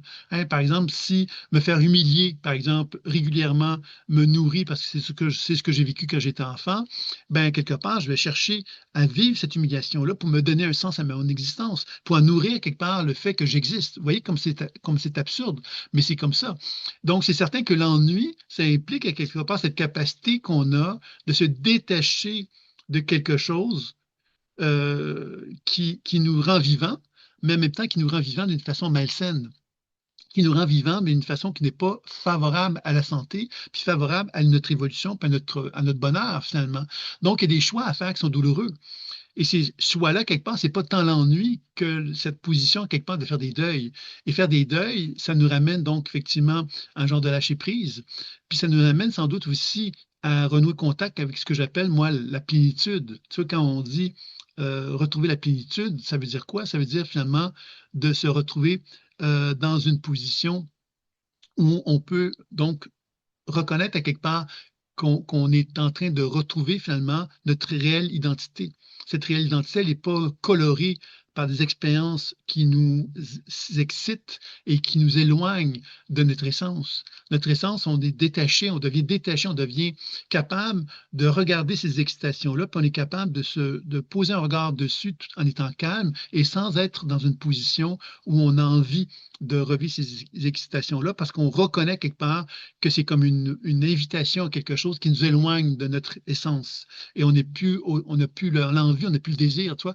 Et c'est là qu'on parle de maturité, tu vois. C'est peut-être pas l'ennui, le mot juste, c'est peut-être plus la maturité de celui qui est tanné de jouer, tu vois, qui est tanné de jouer, à faire semblant de jouer, à faire semblant d'être heureux en jouant en quelque chose qui ne le rend pas heureux. Donc, quand on commence à prendre conscience de ça, c'est là qu'on développe une certaine forme de détachement. Et ce détachement-là, ben, implique donc cette maturité dont je parlais tout à l'heure. Tu vois, c'est un peu comme ça qu'on pourrait le voir. Donc, l'autre chose que j'avais envie de vous parler, c'était, bon, évidemment, dans la pratique du voyage d'âme, il y a plusieurs domaines d'introspection qui peuvent être associés à ça, hein. On peut visiter notre histoire personnelle, on l'a vu, l'enfance, la vie adulte, etc. Il y a le domaine des relations, hein, toutes les relations qu'on peut avoir, parce que aussi c'est une pollution, hein. C'est-à-dire que moi, je suis un être humain fait de chair et d'os, mais en même temps, je porte en moi des relations. Les relations avec mes parents, les relations avec mes frères, mes sœurs, avec tous les gens que j'ai pu rencontrer, que ce soit une voie amoureuse, une voie amicale, etc. Je porte en moi tout ça. Ah, si je ne suis pas en paix avec tout ça, qu'est-ce que je fais? Mais je traîne avec moi un bagage de programmation limitative associé aux relations. Donc, ça aussi, c'est un autre type de travail que je peux faire, qui peut, en termes de voyage d'âme, qui me permet donc de me dégager de de cette interaction avec les relations des gens qui sont autour de moi. Hein. Si on vient avec Trump, ben, quelque part, c'est une relation que j'ai avec lui, même si je ne le connais pas, je suis en interaction avec lui. Qu'est-ce qu'il représente, Trump? Il représente de l'énergie qui stimule en moi quelque chose.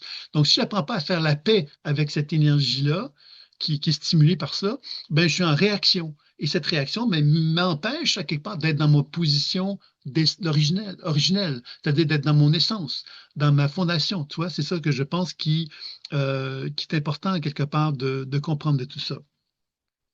Donc, il y a également, évidemment, les relations professionnelles, le milieu des affaires. Tu vois, c'est quelque chose d'intéressant aussi de comprendre que on vit dans une société, quelque part, qui sont construite de quelle façon?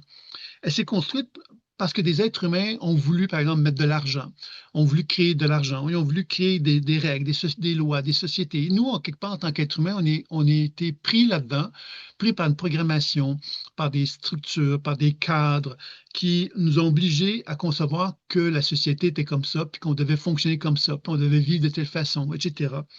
Donc, encore une fois, le travail du voyage d'âme pour aller voir les relations professionnelles que l'on a, le milieu, les relations avec l'argent aussi, les investissements financiers, etc. Apprendre justement à prendre du recul, se prendre une espèce d'envol pour porter un regard de témoin, pour comprendre justement davantage de quelle façon que notre être, notre essence fondamentale peut s'exprimer à travers ça, plutôt que d'être contaminé par la société, parce que la société nous propose, d'apprendre justement à prendre cette société-là, puis en faire quelque chose qui nous ressemble. Et ça devient intéressant, encore une fois, à travers les voyages d'âme, de pouvoir faire un travail à ce sujet-là. Concernant la santé, dont j'en ai déjà parlé, on peut évidemment faire un travail sur notre santé pour augmenter ce potentiel santé-là et même favoriser la guérison. C'est un objectif, évidemment, dont on avait déjà un petit peu parlé, donc je vais m'arrêter ici à ce sujet-là. Et tout le thème de la spiritualité. C'est un thème de la spiritualité qui est très intéressant parce que chacun d'entre nous, nous avons des croyances spirituelles. Je dis les croyances spirituelles, puis j'insiste là-dessus, parce que si on vient avec cette notion d'éternité, la notion d'éternité n'est pas une croyance, c'est une expérience. Et il y a une grande nuance à faire entre l'expérience, qui implique justement que parce que j'ai une expérience, ben ça modifie complètement ma relation avec ma spiritualité, parce que le mot spirituel n'est plus approprié, c'est plus une expérience, une expérimentation de quelque chose qui m'amène à me comporter d'une certaine façon. Alors que quand on est prisonnier de croyances spirituelles, ben là, on se sent obligé à quelque part, par exemple, à l'Église, dans le cas de la religion catholique, et il y a plein d'autres endroits, plein d'autres façons de concevoir la religion ou la spiritualité, selon qu'on est dans une religion, selon qu'on est dans un mouvement spirituel, etc., etc. Alors évidemment, moi, je ne juge absolument rien de tout ça. C'est juste pour faire comprendre que tout ça, finalement, c'était modulé par l'être humain. Et que si c'est modulé par l'être humain, ça veut dire que c'est une forme, on peut aller chercher évidemment le mieux de ça, mais on doit quelque part se rappeler quelque part qui on est. Qui on est, c'est que on est quelque part dans cette connexion avec l'éternité, on est quelque chose de plus grand que ça. Et le plus grand, évidemment, ça demande que nous, on soit capable de faire confiance à cette grandeur qui est en nous et à cette éternité, qu'elle puisse s'exprimer, qu'elle puisse être entendue d'une façon de plus en plus importante par nous-mêmes. C'est ça un peu l'objectif des voyages d'âme. Maintenant, d'une façon plus pratique, comment peut-on faire des voyages d'âme? C'est sans doute quelque chose qui est intéressant, mais en même temps, vous allez voir que c'est assez simple. Il y a l'ancrage que vous connaissez, la pratique de l'enracinement, qui est la technique de préparation. Pourquoi? Parce qu'elle me permet de développer cette position d'alignement. La position d'alignement, c'est la position dans laquelle je me reconnais, non pas seul au monde, je reconnais que je suis connecté avec la Terre qui est un organisme vivant qui émet un champ Schumann. Moi, je reconnais cette réalité-là et je me sens relié à la Terre et je me sens relié au ciel. Je relie au ciel, ça veut donc dire que je reconnais que le Soleil émet des photons, des particules lumineuses qui nourrissent mes cellules et que le cosmos aussi m'envoie un champ électromagnétique qui vient me donner à quelque part une certaine un certain vivant en moi. Alors, plus je reconnais cette position d'ancrage, mais plus je reconnais que je ne suis pas seul. Et quand on n'est pas seul, ben, je pense que c'est important, ça permet quelque part d'envisager notre vie différemment. Parce qu'on reconnaît quelque part que dans cette position-là, on est un être qui vibre parce que la Terre et le ciel circulent à travers nous. Et cette fameuse idée que ces deux énergies circulent à travers soi font qu'on va moins facilement tomber. Alors, Je prends l'exemple souvent de tomber amoureux, hein, parce que c'est une image quelque part qui est intéressante, parce que tomber, pourquoi on devrait tomber amoureux? On devrait plutôt quelque part partager de l'amour avec quelqu'un, puis on n'est pas obligé de tomber. On peut très bien partager des choses. Et je pense que cette notion de tomber indique quand même quelque chose d'intéressant, c'est perdre pied. Et perdre de pied dans les relations amoureuses, évidemment, les relations amoureuses, ça peut nous arriver à une perte de pied. Mais dans la vie de tous les jours, on peut facilement perdre de pied parce qu'on n'est pas dans une position de pouvoir. Pourquoi on n'est pas dans une position de pouvoir? Parce qu'on n'a pas un ancrage fort. C'est pour ça que la partie d'enracinement est si importante parce que pour faire un voyage d'âme, évidemment, il faut être capable de soutenir justement cette capacité de se réaliser dans la matière si on veut faire parvenir justement à permettre justement l'expansion, l'épanouissement de l'être que nous sommes. Donc, c'est vraiment la première étape. Puis la deuxième étape, bien évidemment, c'est de reconnaître qu'à partir du moment que cet ancrage a été fait, il y a l'énergie de la Terre et du ciel qui vont se manifester dans mon chakra du cœur. Et c'est ça qui va me permettre donc de voyager à travers justement c'est l'univers subtil dont je vous ai parlé tantôt, que ce soit mon histoire personnelle, familiale, mémoire collective, potentiel futur. C'est là qu'on va constater que ma conscience peut se déplacer selon mon intention et selon ce désir que j'ai d'aller découvrir d'autres univers.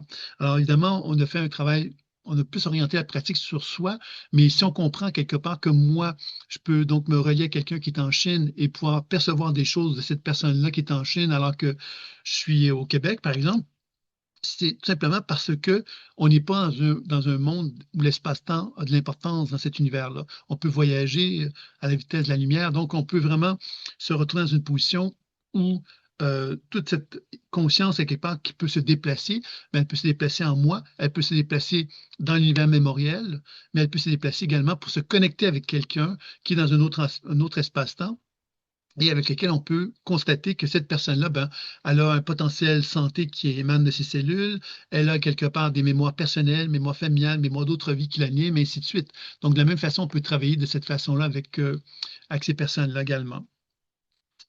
Donc, à partir du moment qu'on a bien fait ça, bien évidemment, quand on fait ces voyages-là, on vient vraiment à la base de la pratique de la pleine conscience intuitive. Quand on voit une mémoire, quelle qu'elle soit, on doit être dans une position de témoin. Chose essentielle. Témoin, ça veut dire quoi? Ça veut dire je ne juge pas. Ça veut dire que je ne suis pas en train de juger de ce que je vois, de ce que je perçois, de ce que j'entends, de ce que je ressens. Il y a trois modes de communication dans la pleine conscience intuitive, le visuel, je vois, les sensations, je ressens, et j'entends. J'entends des voix, j'entends des sons, bon, etc.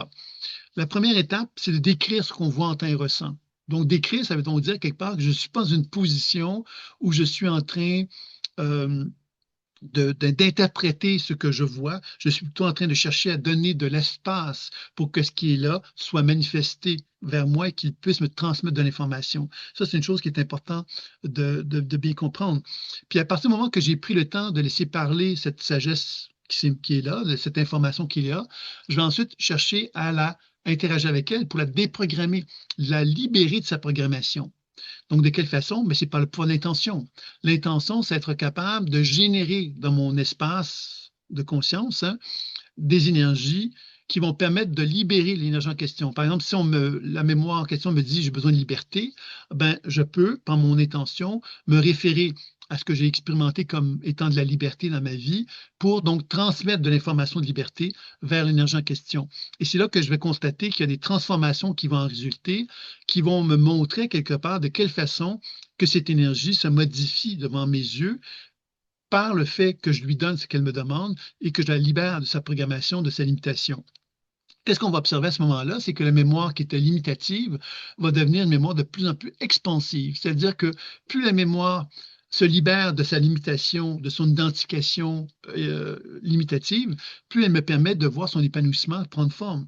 Et cet épanouissement-là me montre justement le chemin pour que moi-même, je puisse aussi trouver cet épanouissement-là en moi. C'est-à-dire que c'est un peu comme un reflet de quelque chose que j'ai en moi qui est en train de se libérer et qui me permet donc d'actualiser un nouveau comportement qui va se manifester dans mon futur, qui va être de plus en plus en accord avec moi et qui va me montrer le chemin d'un potentiel futur qui va être de plus en plus équilibrant et harmonieux pour moi. Donc, et c'est ça qui va m'amener donc finalement à cette idée du potentiel futur. Plus je me transforme dans ma relation avec le passé, mais plus ce potentiel futur devient naturel. Donc, c'est un petit peu ce que j'avais envie de vous transmettre globalement pour cela. J'ai une question ici. Donc, on ne peut pas guérir, on ne peut plus guérir que ce qu'on a expérimenté, exemple, de donner de la liberté à la mémoire. Non, en fin de compte, si on n'a pas expérimenté la liberté, par exemple, on peut très bien, par exemple, tu sais, quand on dit ne pas avoir expérimenté la liberté, j'ai vu un film sur le thème de la liberté et ça m'a beaucoup touché. Parce que quelque part, bien que je n'ai jamais été libre, j'ai pu me sentir concerné par le film qui m'a vraiment été me chercher à quelque part ce sentiment de liberté qui est en moi, même si je ne l'ai jamais vécu. Donc déjà, c'est suffisant pour pouvoir envisager l'idée de la déprogrammation. C'est de partir de ce concept de liberté, même si on ne l'a jamais vécu, ça peut être suffisant pour pouvoir le faire. C'est un acte imaginaire. Donc, l'acte imaginaire, finalement, c'est qu'on comprend que tout ce qui était vécu sur la planète Terre depuis le début des temps est accessible pour nous. On peut y accéder dans le monde virtuel et on peut donc le solliciter, aller le chercher pour pouvoir le donner à l'énergie en question.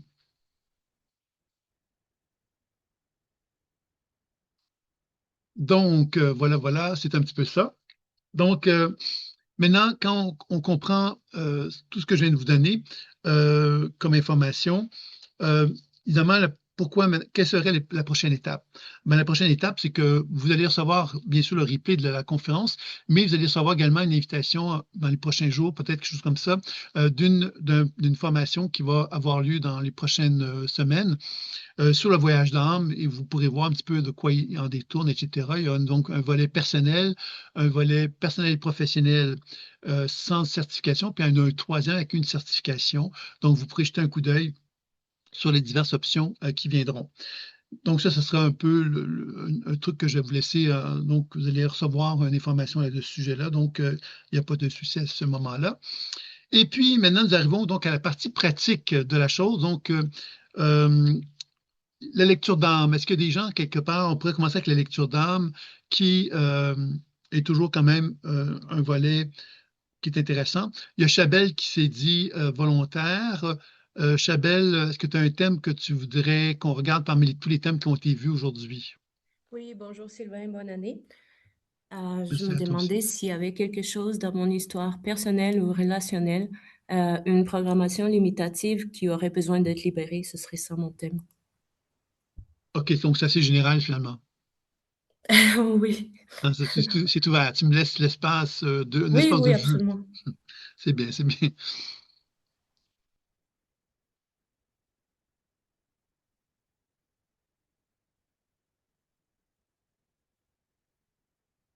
Voilà, quand il n'y a pas de demande comme ça, évidemment, ce que je fais, c'est que je me mets simplement en relation avec Chabelle, avec son énergie.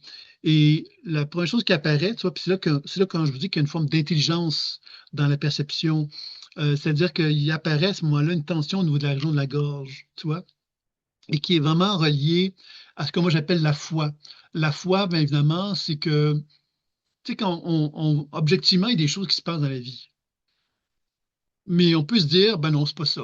Ben non, c'est pas tout à fait ça. Je crois pas que c'est ça que ça voulait dire. Je crois pas que la personne voulait vraiment faire ça. Tu vois, il y a une espèce d'explication qui nous éloigne de la réalité. La réalité objective, elle est douloureuse. Quand on voit quelqu'un faire quelque chose, ben on peut donner toutes sortes d'interprétations, mais dans les faits, elle a fait quelque chose, tu vois. Et ce que je sens au niveau de la région de la gorge chez toi, Chabelle, c'est ce besoin sans doute de faire taire justement cette justification, de vouloir justifier les choses, mais de simplement prendre le temps d'observer qu'est-ce que ça fait.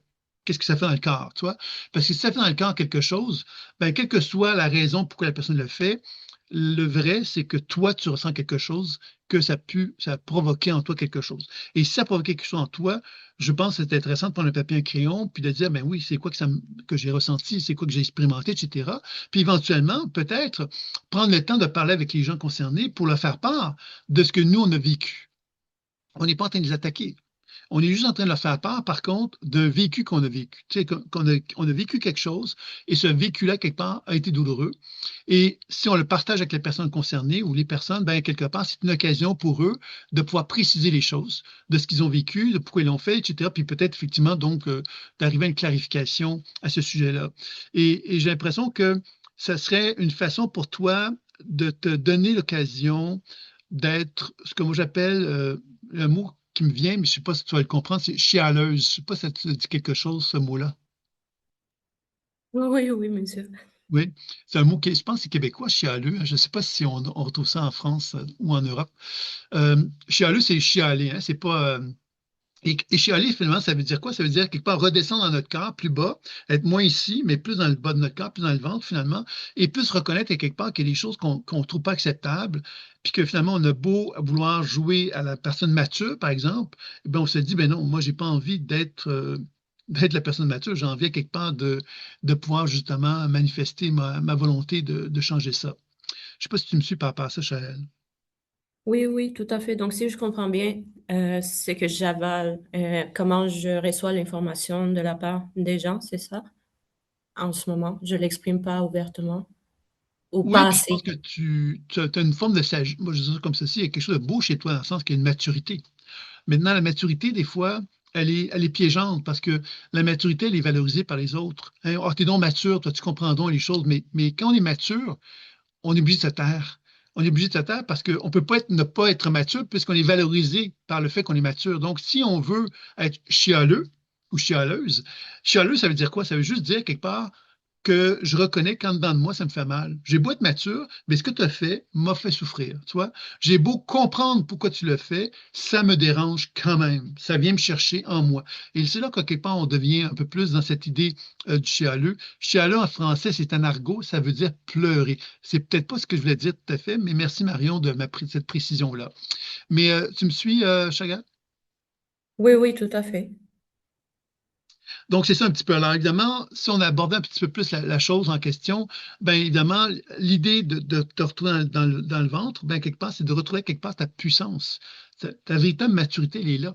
Parce que c'est la maturité de la femme qu'on pourrait dire quelque part, qui reconnaît ses émotions et qui reconnaît quelque part que finalement, elle a le droit d'exister tout autant que les gens qui sont autour d'elle. Donc, les gens ont le droit de l'immaturité autour de toi, mais toi, tu as le droit d'exprimer ta limitation face à cette immaturité qui peut exister autour de toi. Ça, c'est là que tu redeviens dans une position plus adulte, plus consciente, je dirais, par rapport à tout ça. Ça va?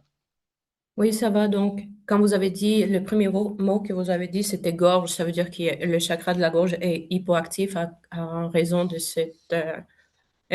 comment dire, cette non-expression C'est de, ça. Moi, je te dirais que c'est même une forme de surcharge que je sentais par rapport à la région de la gorge et que c'est certain que cette idée de responsabilité, hein, quand on est mature, bon, on a une certaine responsabilité face aux autres.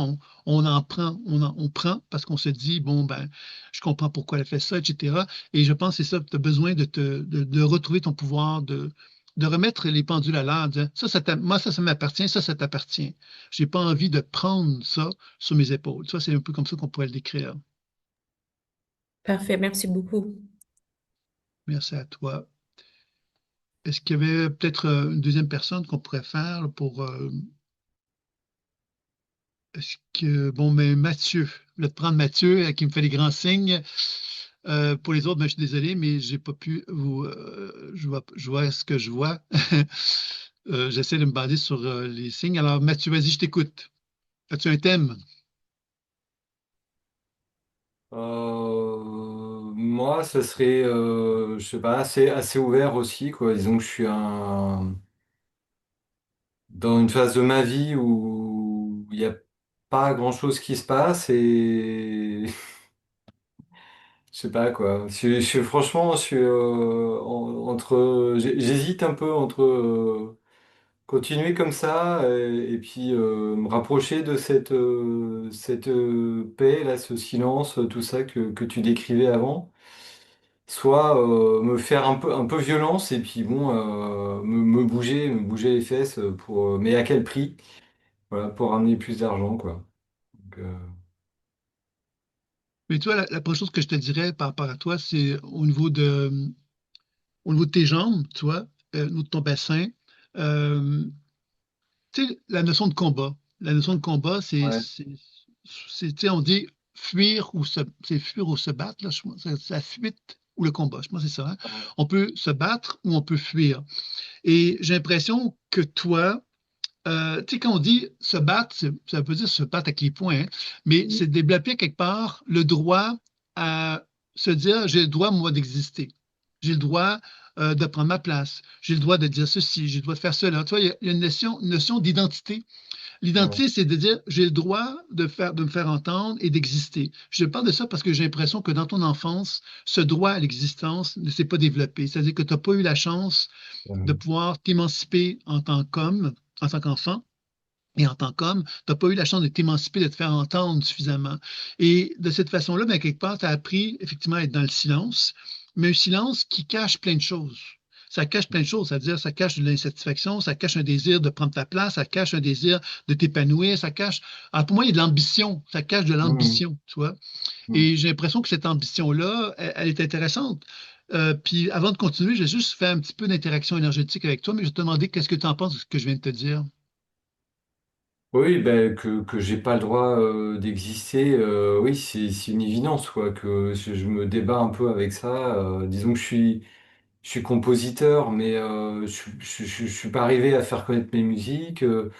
J'ai écrit plein de pages éventuellement intéressantes que j'arrive pas non plus à publier pour Mais les faire connaître. Enfin, il y a- ouais, mais tu vois, c'est là quelque part, tu sais, c'est que ce que tu me parles, c'est un peu comme le mec, tu sais, Hum, il a creusé, il a creusé sa tombe, puis il me hum, dit, regarde, dans ma tombe, qu'est-ce qu'il y a? Il y a plein de documents, il y a plein de musique, il y a plein de choses que j'ai faites, il y a plein de ouais, talents, j'ai plein de caractéristiques, je suis fantastique en fin de compte, j'ai plein de choses extraordinaires.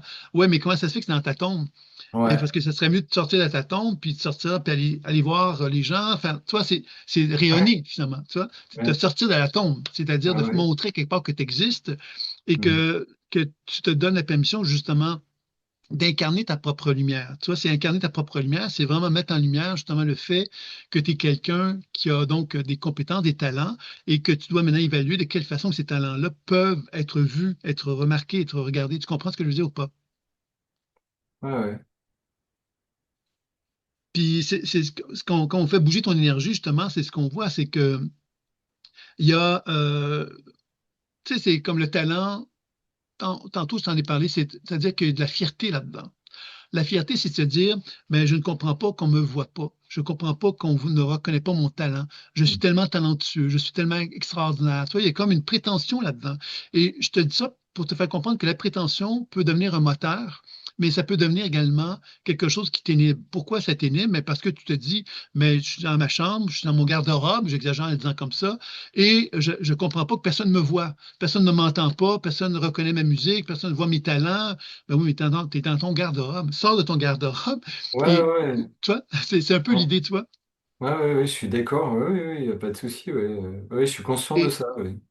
ouais, puis ça demande donc peut-être aussi peut-être d'aller chercher de l'aide, hein, d'aller chercher des gens qui peuvent aussi d'envisager quelque part de mettre une structure en place pour faire valoir la lumière ce que tu es, de ce que tu proposes, et d'assumer justement cette fierté-là, parce qu'une fierté, c'est quelque chose de positif, hein. La fierté, c'est être lumineux. Alors, tout être humain devrait avoir le droit d'être lumineux, et c'est le Hum, défi qu'on a tous, hein, d'être capable d'arriver à trouver le droit à exprimer cette lumière-là, parce que la société n'est pas toujours favorable à nous aider en ce sens-là. Il faut trouver le chemin. On doit des fois passer par des chemins pour arriver à ça. Et c'est ça un petit peu que je t'inviterais à essayer de faire. Ça va? bah, écoute, ouais, merci, merci. Oui. C'est sûr que là, évidemment, c'est des petites capsules qu'on fait, hein. Donc on va pas c'est pas des consultations comme telles, mais c'est plus pour montrer un petit peu que l'idée de faire ce genre de travail-là, quelque part, bon, ben là, les thèmes étaient un peu assez généraux, mais évidemment, on peut donc aller dans des explorations plus précises, comme on l'a vu dans la conférence. Mais on va donc s'arrêter ici puisque le temps passe. Puis, j'avais envie de vous faire expérimenter une petite méditation pour terminer la conférence, si ça vous intéresse, si vous êtes toujours partant pour cette dernière étape de notre conférence. Donc, ben oui, alors Marion chialer, ça veut juste dire quelque part un peu être mécontent, pas satisfait, t'es chialeux, t'es toujours en train de critiquer, toujours en train de dire les choses négativement. Tu vois, c'est un peu comme ça qu'on pourrait le voir. Marion me demandait, c'est une Française, je pense, hein, elle me demandait qu'est-ce que ça voulait dire chialer d'un point de vue québécois, puisqu'en en France, chialer, c'est pleurer. Et c'est vrai on peut le dire des fois ici aussi au Québec, mais voilà. OK, donc je vais vous proposer de vous installer confortablement pour faire notre petite expérience, notre petite aventure, notre petite expérimentation.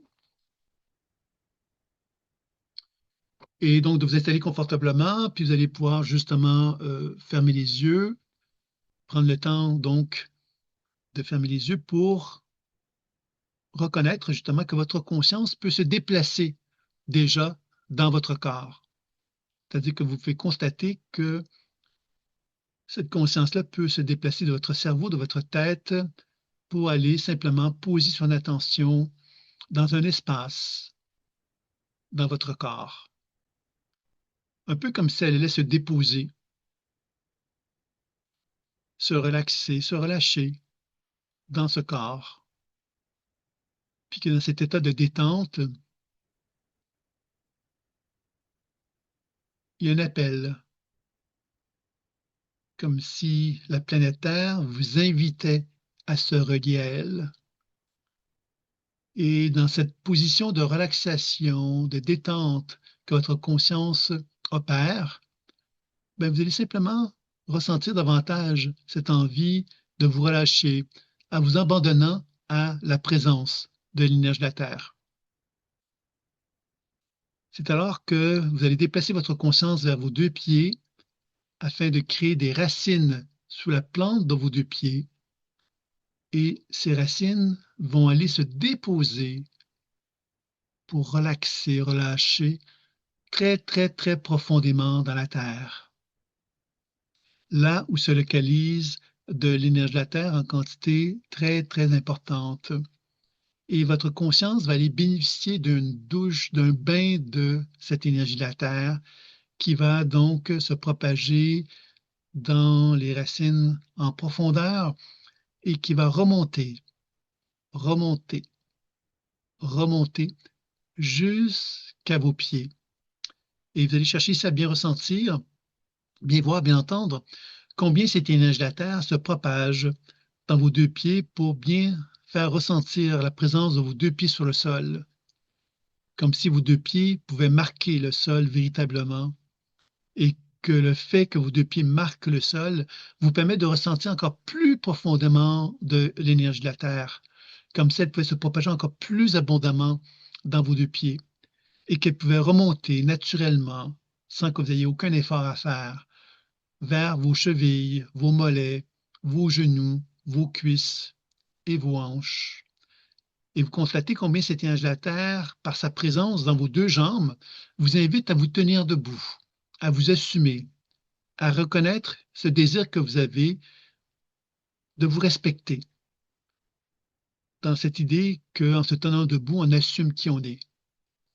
Et que cette énergie de la Terre nous invite à cette position où on assume véritablement notre présence et que tout doucement, cette énergie de la Terre poursuit sa propagation vers la région de votre chakra racine, la région de votre bassin. Et cette énergie de la Terre se présente à cette région comme une mère maternelle très, très aimante qui vient vous bercer dans votre chakra racine,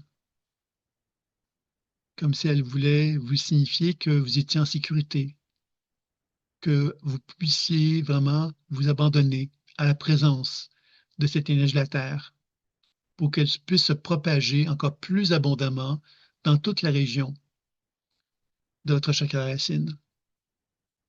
Comme si cette détente faisait que l'énergie de la Terre se propageait encore plus abondamment dans vos deux pieds, dans vos deux jambes et dans votre chakra racine. Et que cela vous permettait de vraiment expérimenter une forme de sécurité, une genre de paix que vous pouvez ressentir à l'intérieur de vous-même comme un genre d'apaisement, comme un silence.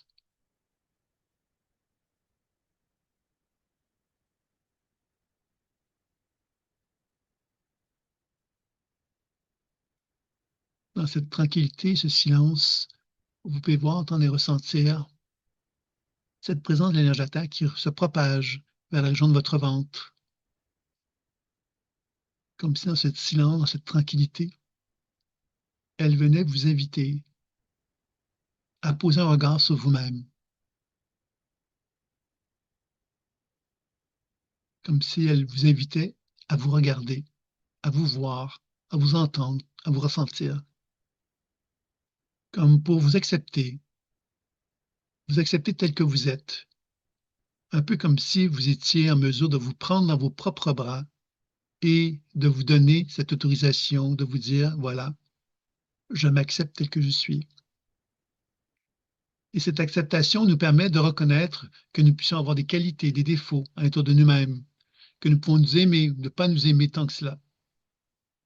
Que dans cette position, justement, de calme, de tranquillité et d'acceptation, il y a simplement l'idée que nous sommes ce que nous sommes et qu'à mesure qu'on accepte cette position, l'énergie de la Terre peut se propager encore plus abondamment dans la région de notre ventre, comme si ça venait nourrir notre identité, notre droit à être qui nous sommes, avec ce que nous sommes, avec les compétences, les qualités,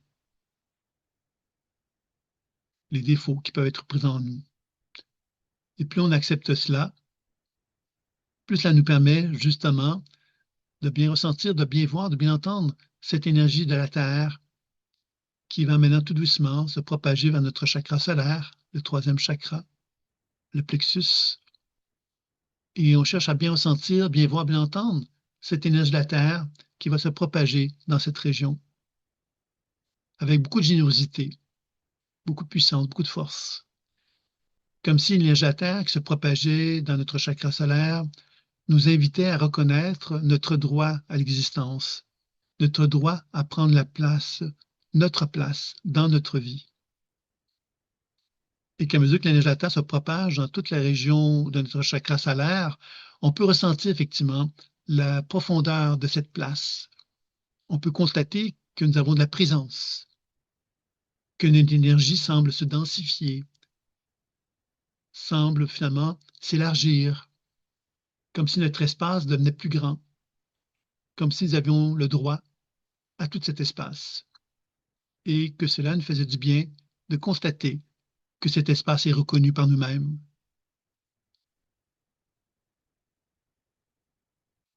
Et que tout doucement, cette énergie de la Terre poursuit sa remontée vers la région de mon cœur. Et on cherche ici à bien sentir, bien voir, bien entendre l'énergie de la Terre qui se propage dans toute la région de mon cœur, afin d'ouvrir mon cœur à cette capacité que j'ai de m'aimer infiniment. Comme je constatais que j'avais le droit de marquer le sol, que j'avais le droit de m'assumer,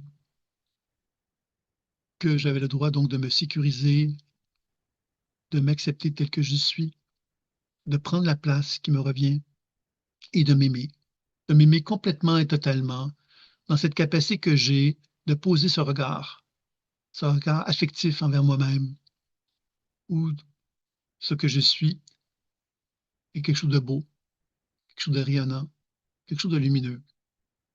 Et que plus je me permets de m'accueillir, de m'aimer, de m'apprécier, et plus je cherche à ressentir, voir et entendre cette énergie de la Terre qui se propage encore plus abondamment de mes pieds jusqu'à dans mon cœur et de mon cœur jusque dans mes pieds. Et que plus je ressens, je vois et j'entends cette énergie se manifester en moi, plus je sens qu'il y a un ancrage de plus en plus profond qui se manifeste en moi, comme si je me sentais vraiment très fortement connecté à l'énergie de la Terre et que je sentais que cette énergie de la Terre venait nourrir cet amour que j'avais pour moi-même et que cela ancrait de plus en plus profondément ce que je suis. Et que dans cette position d'ancrage, je peux m'ouvrir à l'énergie du ciel, provenant des planètes, des étoiles et de l'infiniment grand. Et je cherche donc à me syntoniser à cette énergie du ciel, à cet infiniment grand, de façon à qu'elle puisse se propager vers moi, comme si je recevais une douche de lumière très rayonnante et très lumineuse qui se manifeste pour élargir ma conscience, pour me permettre de concevoir que je fais partie de cet univers et que cet univers fait partie de moi. Et que tout doucement, je peux ressentir, voir et entendre cette énergie de lumière se propager au sommet de ma tête.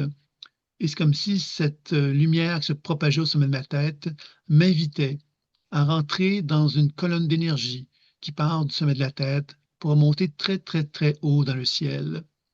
Et c'est là que je vais effectuer comme un voyage d'âme dans lequel je vais simplement pénétrer dans cette colonne de lumière au-dessus de ma tête pour remonter, remonter, remonter très, très haut dans le ciel. Et quand j'ai l'impression d'avoir atteint les limites, je vais augmenter encore plus haut dans le ciel pour aller atteindre des niveaux de conscience que je n'avais jamais atteints jusqu'à maintenant. Jusqu'au moment où je vais sentir comme si je pénétrais dans une lumière très, très rayonnante et très, très lumineuse. Une lumière abondante dans laquelle je reconnais un silence.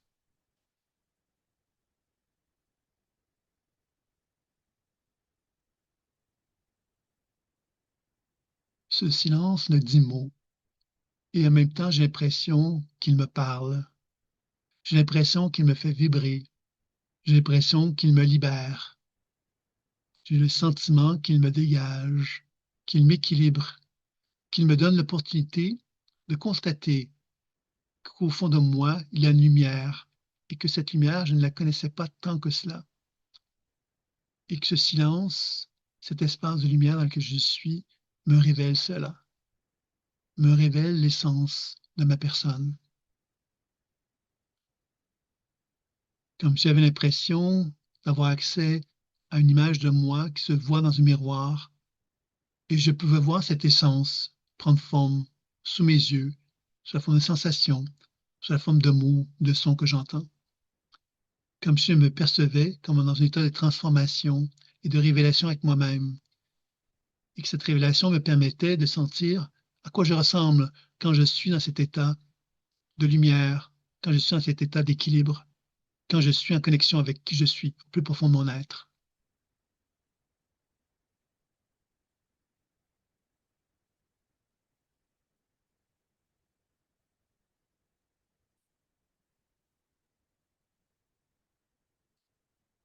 Puis le moment venu, quand je le sentirai, je vais sentir que cette énergie de lumière très rayonnante et très lumineuse dans laquelle je me baigne va m'inviter à redescendre dans mon corps.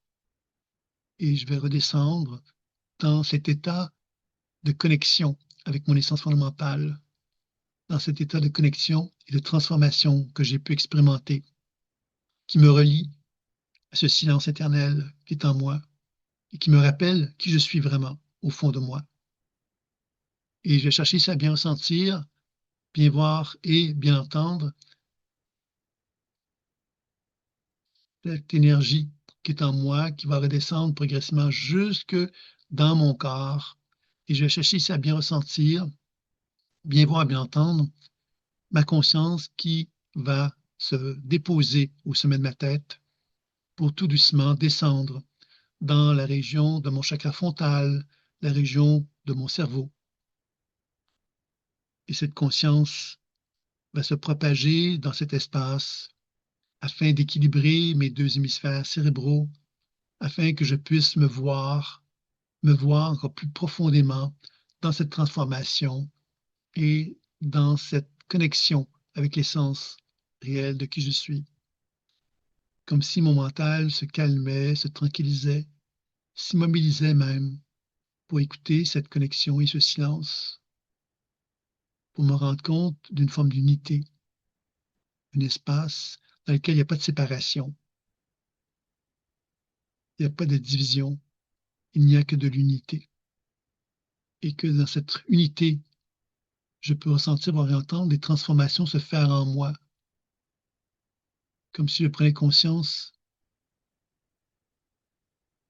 d'une lumière qui rayonnait dans toute la région de ma tête.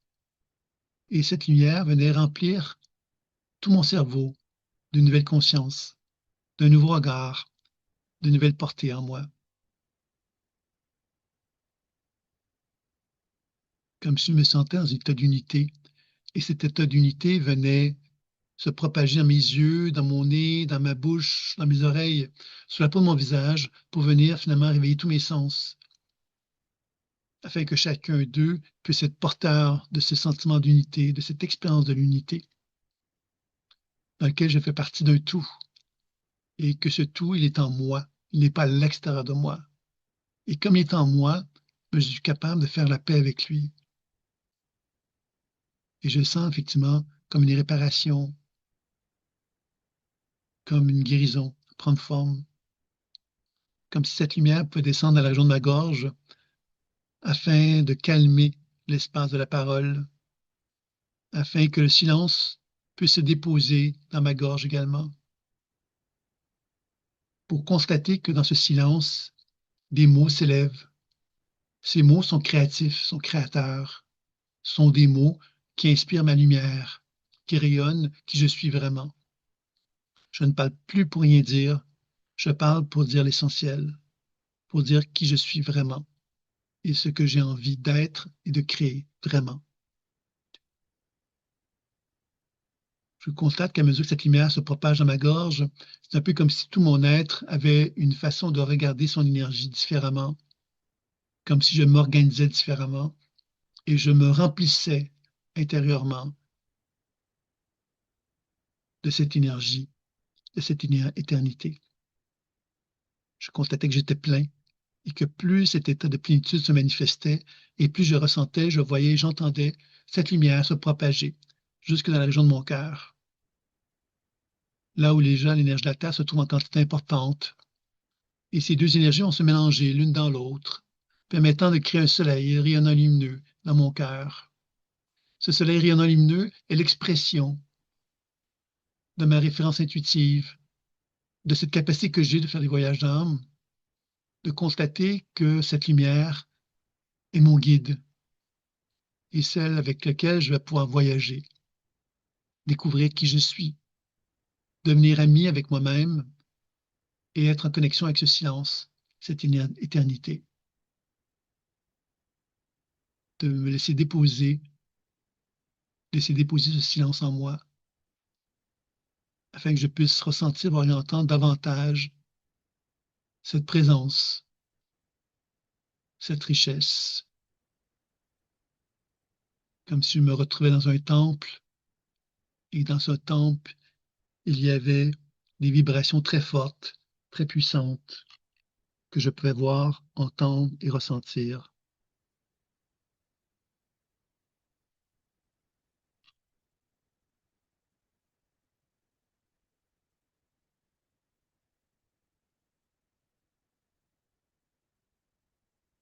Comme si je me voyais, entendais et ressentais dans un alignement entre la terre et le ciel. Et que cet alignement me fait connecter avec ce silence éternel, dans lequel je peux déposer ce que je suis vraiment, dans lequel je peux me baigner intérieurement dans ce fluide vital qui est là.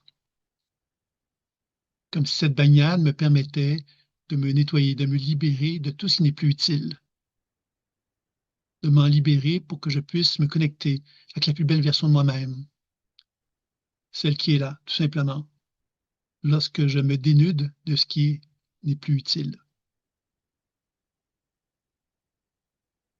Je vais rester le temps qu'il faut, le temps qui est nécessaire pour bien expérimenter cette connexion avec la terre et le ciel, dans lequel ce silence est au rendez-vous. Prendre le temps d'y goûter, de m'en imprégner, de le vivre.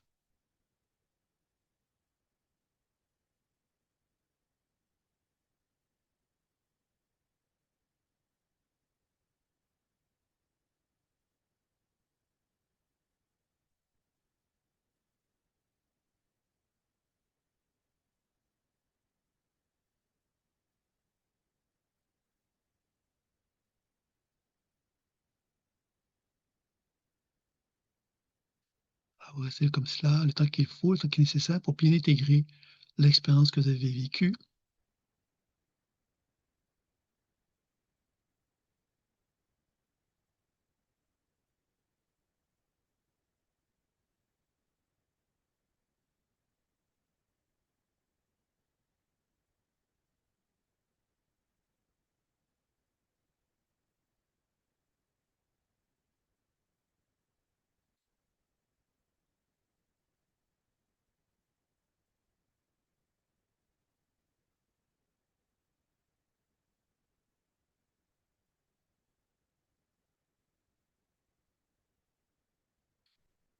Puis, lorsque vous allez vous sentir prêt, chacun à votre rythme, vous pourrez remercier le processus qui était présent tout au long de l'exercice. Vous remercier également Et quand vous serez prêt, vous pourrez prendre une bonne inspiration, bouger les extrémités et ouvrir les yeux quand vous êtes prêt à le faire.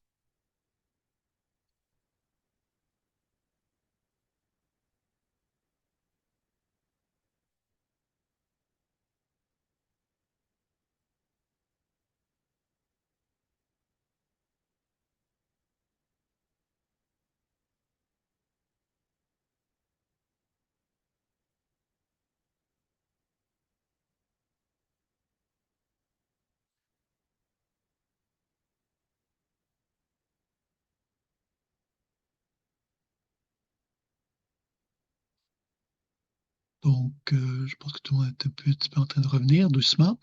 Donc, c'est des questions, des interrogations, mais ce serait le moment, puisque c'était la dernière étape de notre événement. Donc, vous l'avez expérimenté. Donc, il y a plusieurs façons de faire ce genre d'exercice-là. Moi, je me suis un peu laissé guider par ce qui était présent, mais ce que je voulais surtout faire expérimenter, c'était l'enracinement, ce qui me paraissait important, puisque ce genre d'exercice-là de voyage d'âme, ben, est absolument essentiel d'être ancré pour pouvoir le faire adéquatement et de prendre conscience, donc évidemment, que la conscience ben, elle peut se déplacer.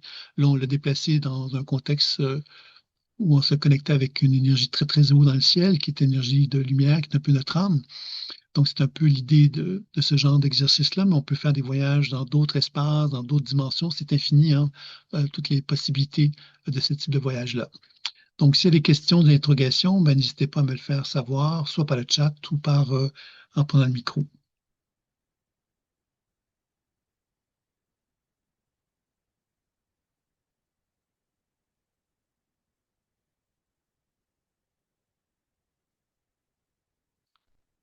Donc, j'ai des merci dans le chat. Donc, s'il n'y a pas d'autres questions, de commentaires, peut-être que c'est un moment aussi, bon, comment peut-on expérimenter tous ces autres voyages? Ben, je pense que les clés sont là, hein, c'est-à-dire que l'idée comme je disais tantôt, il y a un programme de formation qui va être proposé, personnel et professionnel. Donc, selon ce qui vous intéresse, ben, ça va être une proposition qui va être faite, qui va vous permettre de faire, de comprendre de quelle façon que ces voyages-là peuvent être effectués. Et ça serait une façon de faire. Maintenant, l'idée avec ce qu'on vient de faire aujourd'hui, c'est que vous pourriez expérimenter de nouveau ce qu'on a vécu ensemble. Ça peut être une façon d'apprivoiser la chose. Euh, c'est ça. Donc, Marussia me demandait, est-ce que cette offre-là va proposer d'aller plus loin? Oui, bien sûr que ça va nous permettre de vous montrer un petit peu de quelle façon qu'on peut faire ces voyages. L'idée, c'est d'aller voyager dans le passé, dans les lignes de temps, pour changer les lignes de temps du passé, pour changer les lignes de temps du futur. C'est ça un peu le concept de ça.